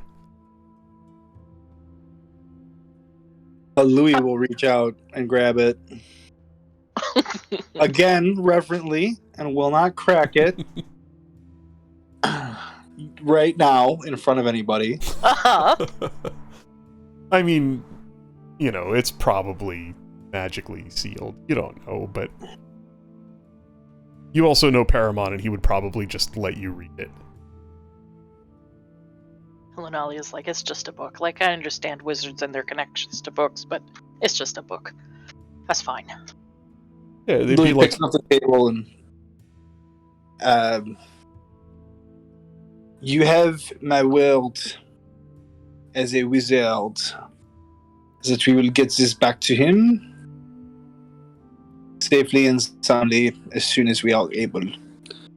He has been a good friend to us, and we told him we would retrieve this for him. Fear not, I will guard it with my life.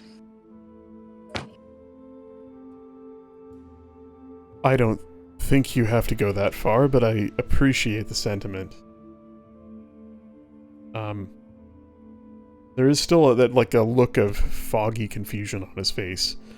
And at that, Ember walks over and places a hand on his shoulder and just says, Father, I think you're tired. We'll sort this out. He just kind of looks up at her and smiles. His eyes kind of go a bit glassy. She looks up at the two of you. Would you mind? I'd like to see him rest. Of I'm not course. great at this, but can I throw out a insight about the fog on his face? Oh yeah, dude, I'm throwing mad hints at you Because- guys. Like, there is some shit going we on recall Paramon here. Mm-hmm. trying very hard to reach out to him. Yes. Yes.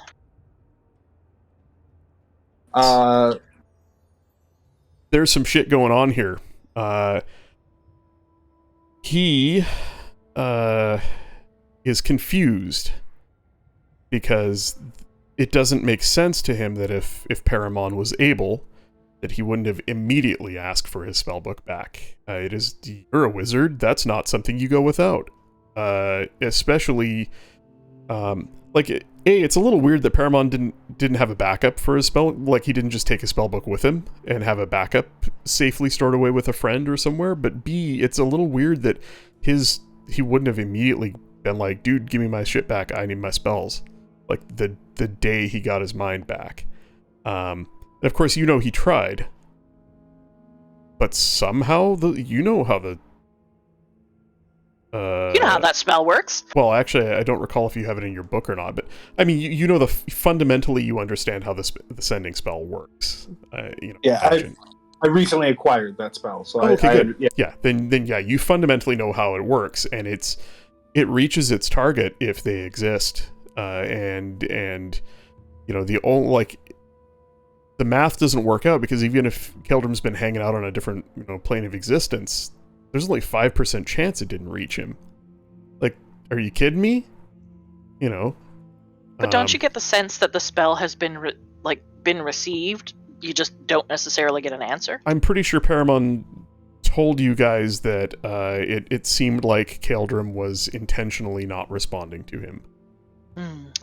I am going to focus on that, the haze, the doubt, the cloud on him. Mm-hmm. And I'm going to cast Dispel Magic. Nice, because I don't have it prepared. Interesting. All right. Sorry, other players that were monopolizing this. It's okay. This is the scene that I've kind of been trying to get to. I appreciate you guys sticking with us because this is interesting for this story. Give me a second. Dispel Magic. It's not a magic item, you dingus. It's like on pick a spell, creature, object, or magical effect. Yeah, I was just looking for the spell level and the components, verbal and somatic. Yeah, so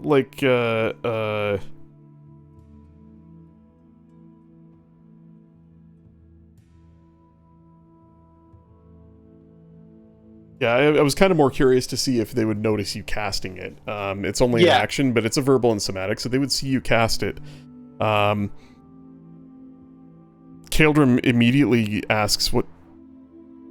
Sorry, what was that for? What are you dispelling?" Something going on. Please, we have saved your life multiple times. We mean you no harm. But I sense something is off here. And maybe has been for some time. He looks around the room. Well, I assumed we were being watched. What do you think is going on? What is Ember doing? She has her hand on his shoulder and she's her posture has changed towards the defensive. Like she doesn't know what's going on, but she's going to protect him, whatever it is. But she is still looking at the both of you, really looking around like he is. So does Dispel Magic, does it work? Does it do anything? It doesn't seem to.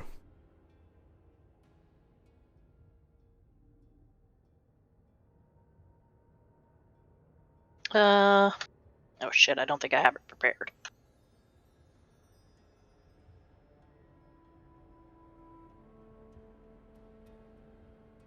Can I...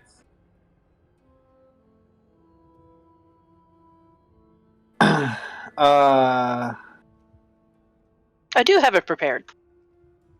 Oh? Can I cast Lesser Restoration? You can. Yes. No, I don't think it'll work. It only works for... It removes one condition, but...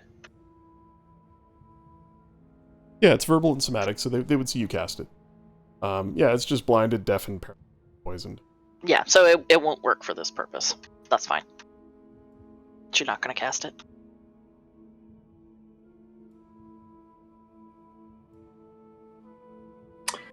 Then one more thing. I'll try just detect magic and see if there's any other auras around here, around these two. that seem off or odd or unanticipated. Yeah, you cast the spell. You do not see anything other than the signature magic items that he's wearing, carrying the tiny chest, the Leoman's tiny chest that he's opened up to retrieve the spellbook from. No aura. There is no active magical effect on him or on her.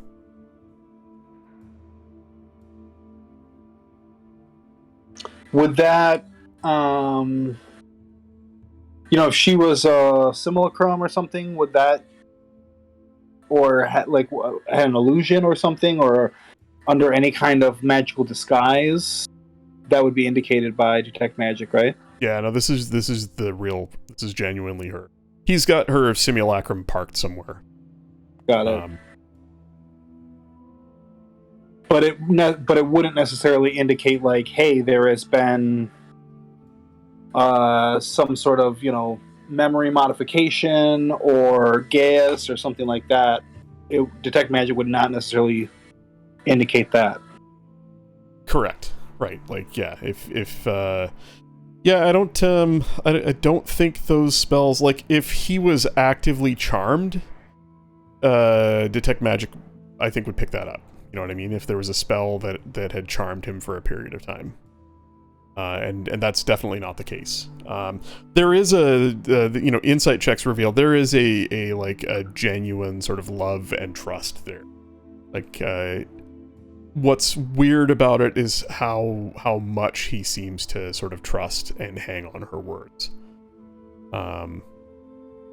It could be just something like, he's got two kids and, one of them hates him and the other one loves him, and he's got nobody else, and he's really kind of stuck on her. But it's a little weird. It's a little creepy.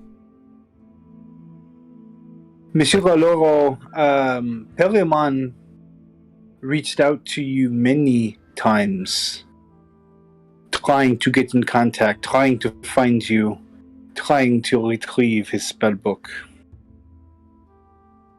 Why do you think it may be that you do not recall this?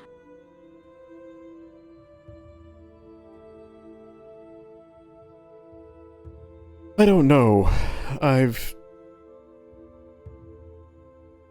don't know. I wondered the same myself. Why wouldn't he? It is... well, next to one's own life, the wizard's spellbook is most treasured of things. You see a look of hurt pass across her face as he places his spellbook above her. But that's kind of who he is. I don't understand why if he had the capability, why he wouldn't. It doesn't make any sense. No, Monsieur Galoro, he did. And he looks times. to Ember, and then he looks back to you, and the look on her face doesn't change.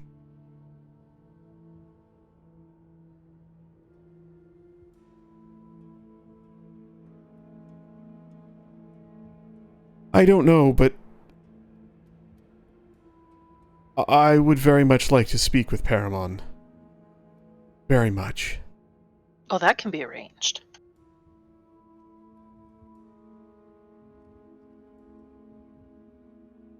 Well, look forward to it.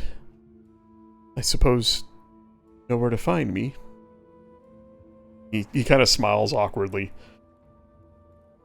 We have to play nice, don't we? So I'll be here. Wherever Voss wants me, at least. For now.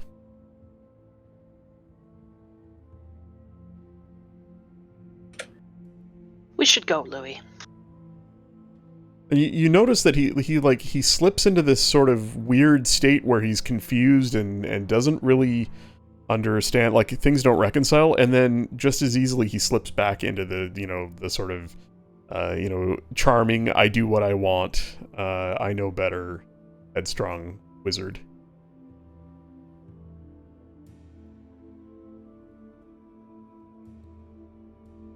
This conversation has been enlightening. We will talk further tomorrow.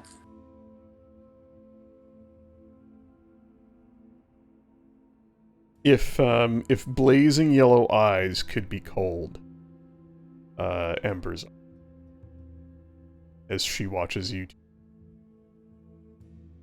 And the last thing you hear as you leave is him asking her what she made of all of that, and Paramon wouldn't contact her, just saying, "It's all right. We'll figure this out." And the tone that she uses with him, as she maybe thinks you're out of earshot with him, is a softer one, softer, caring,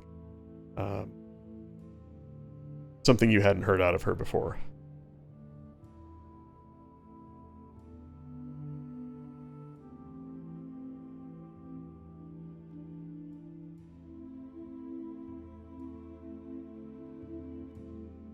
We should get back to the others.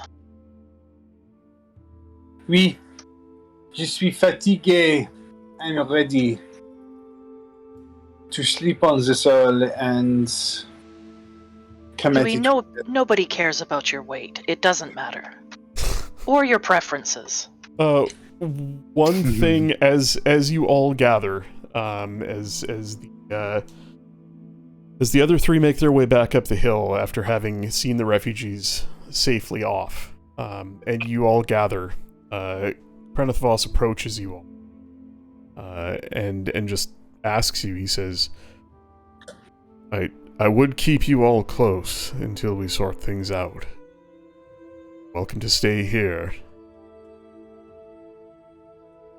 I would prefer it, but I understand if you do not feel safe in our presence for all that has happened. I can think of no better place to stay. He just leaves it open-ended. Like, you can stay or you can go, but I'd prefer better for our little alliance if you stayed. It's much easier for us to keep an eye on you if we're right here.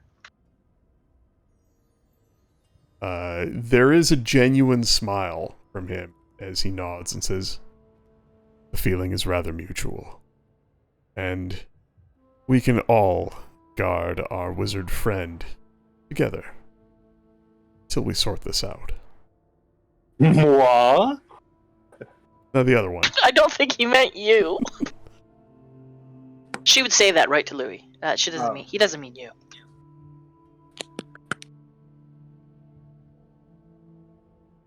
Well, I think that's maybe where we can leave off tonight. I'm gonna assume that because if you guys are gonna, sorry, I should ask the whole party: are you all comfortable spending the night here?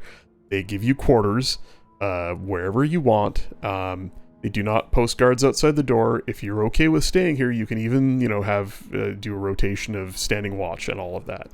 Like, he kind of almost expects that you would, because there's not a whole lot of trust. Yeah, I do the bubble too. The bubble. The dome. The shack. Your chateau. You gonna pop it up like out back in the garden, or like directly inside in the foyer? No, probably upstairs in one of the blown out rooms. Oh, nice. Yeah, that makes sense. Be a little weird from the outside, but nevertheless, there you go. Rogar, Noro, and Scribble, are you guys okay with that? I'm sorry I didn't give you guys much screen time tonight. I kind of did want to get that scene out. Yeah, we should stay there. Comments, yeah, that's fine. Anything you want to do or say before we call it a night?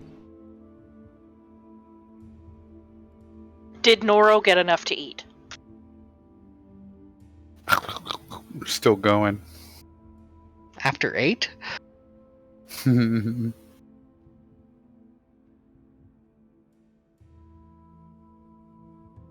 Well, then, should we roll hit die?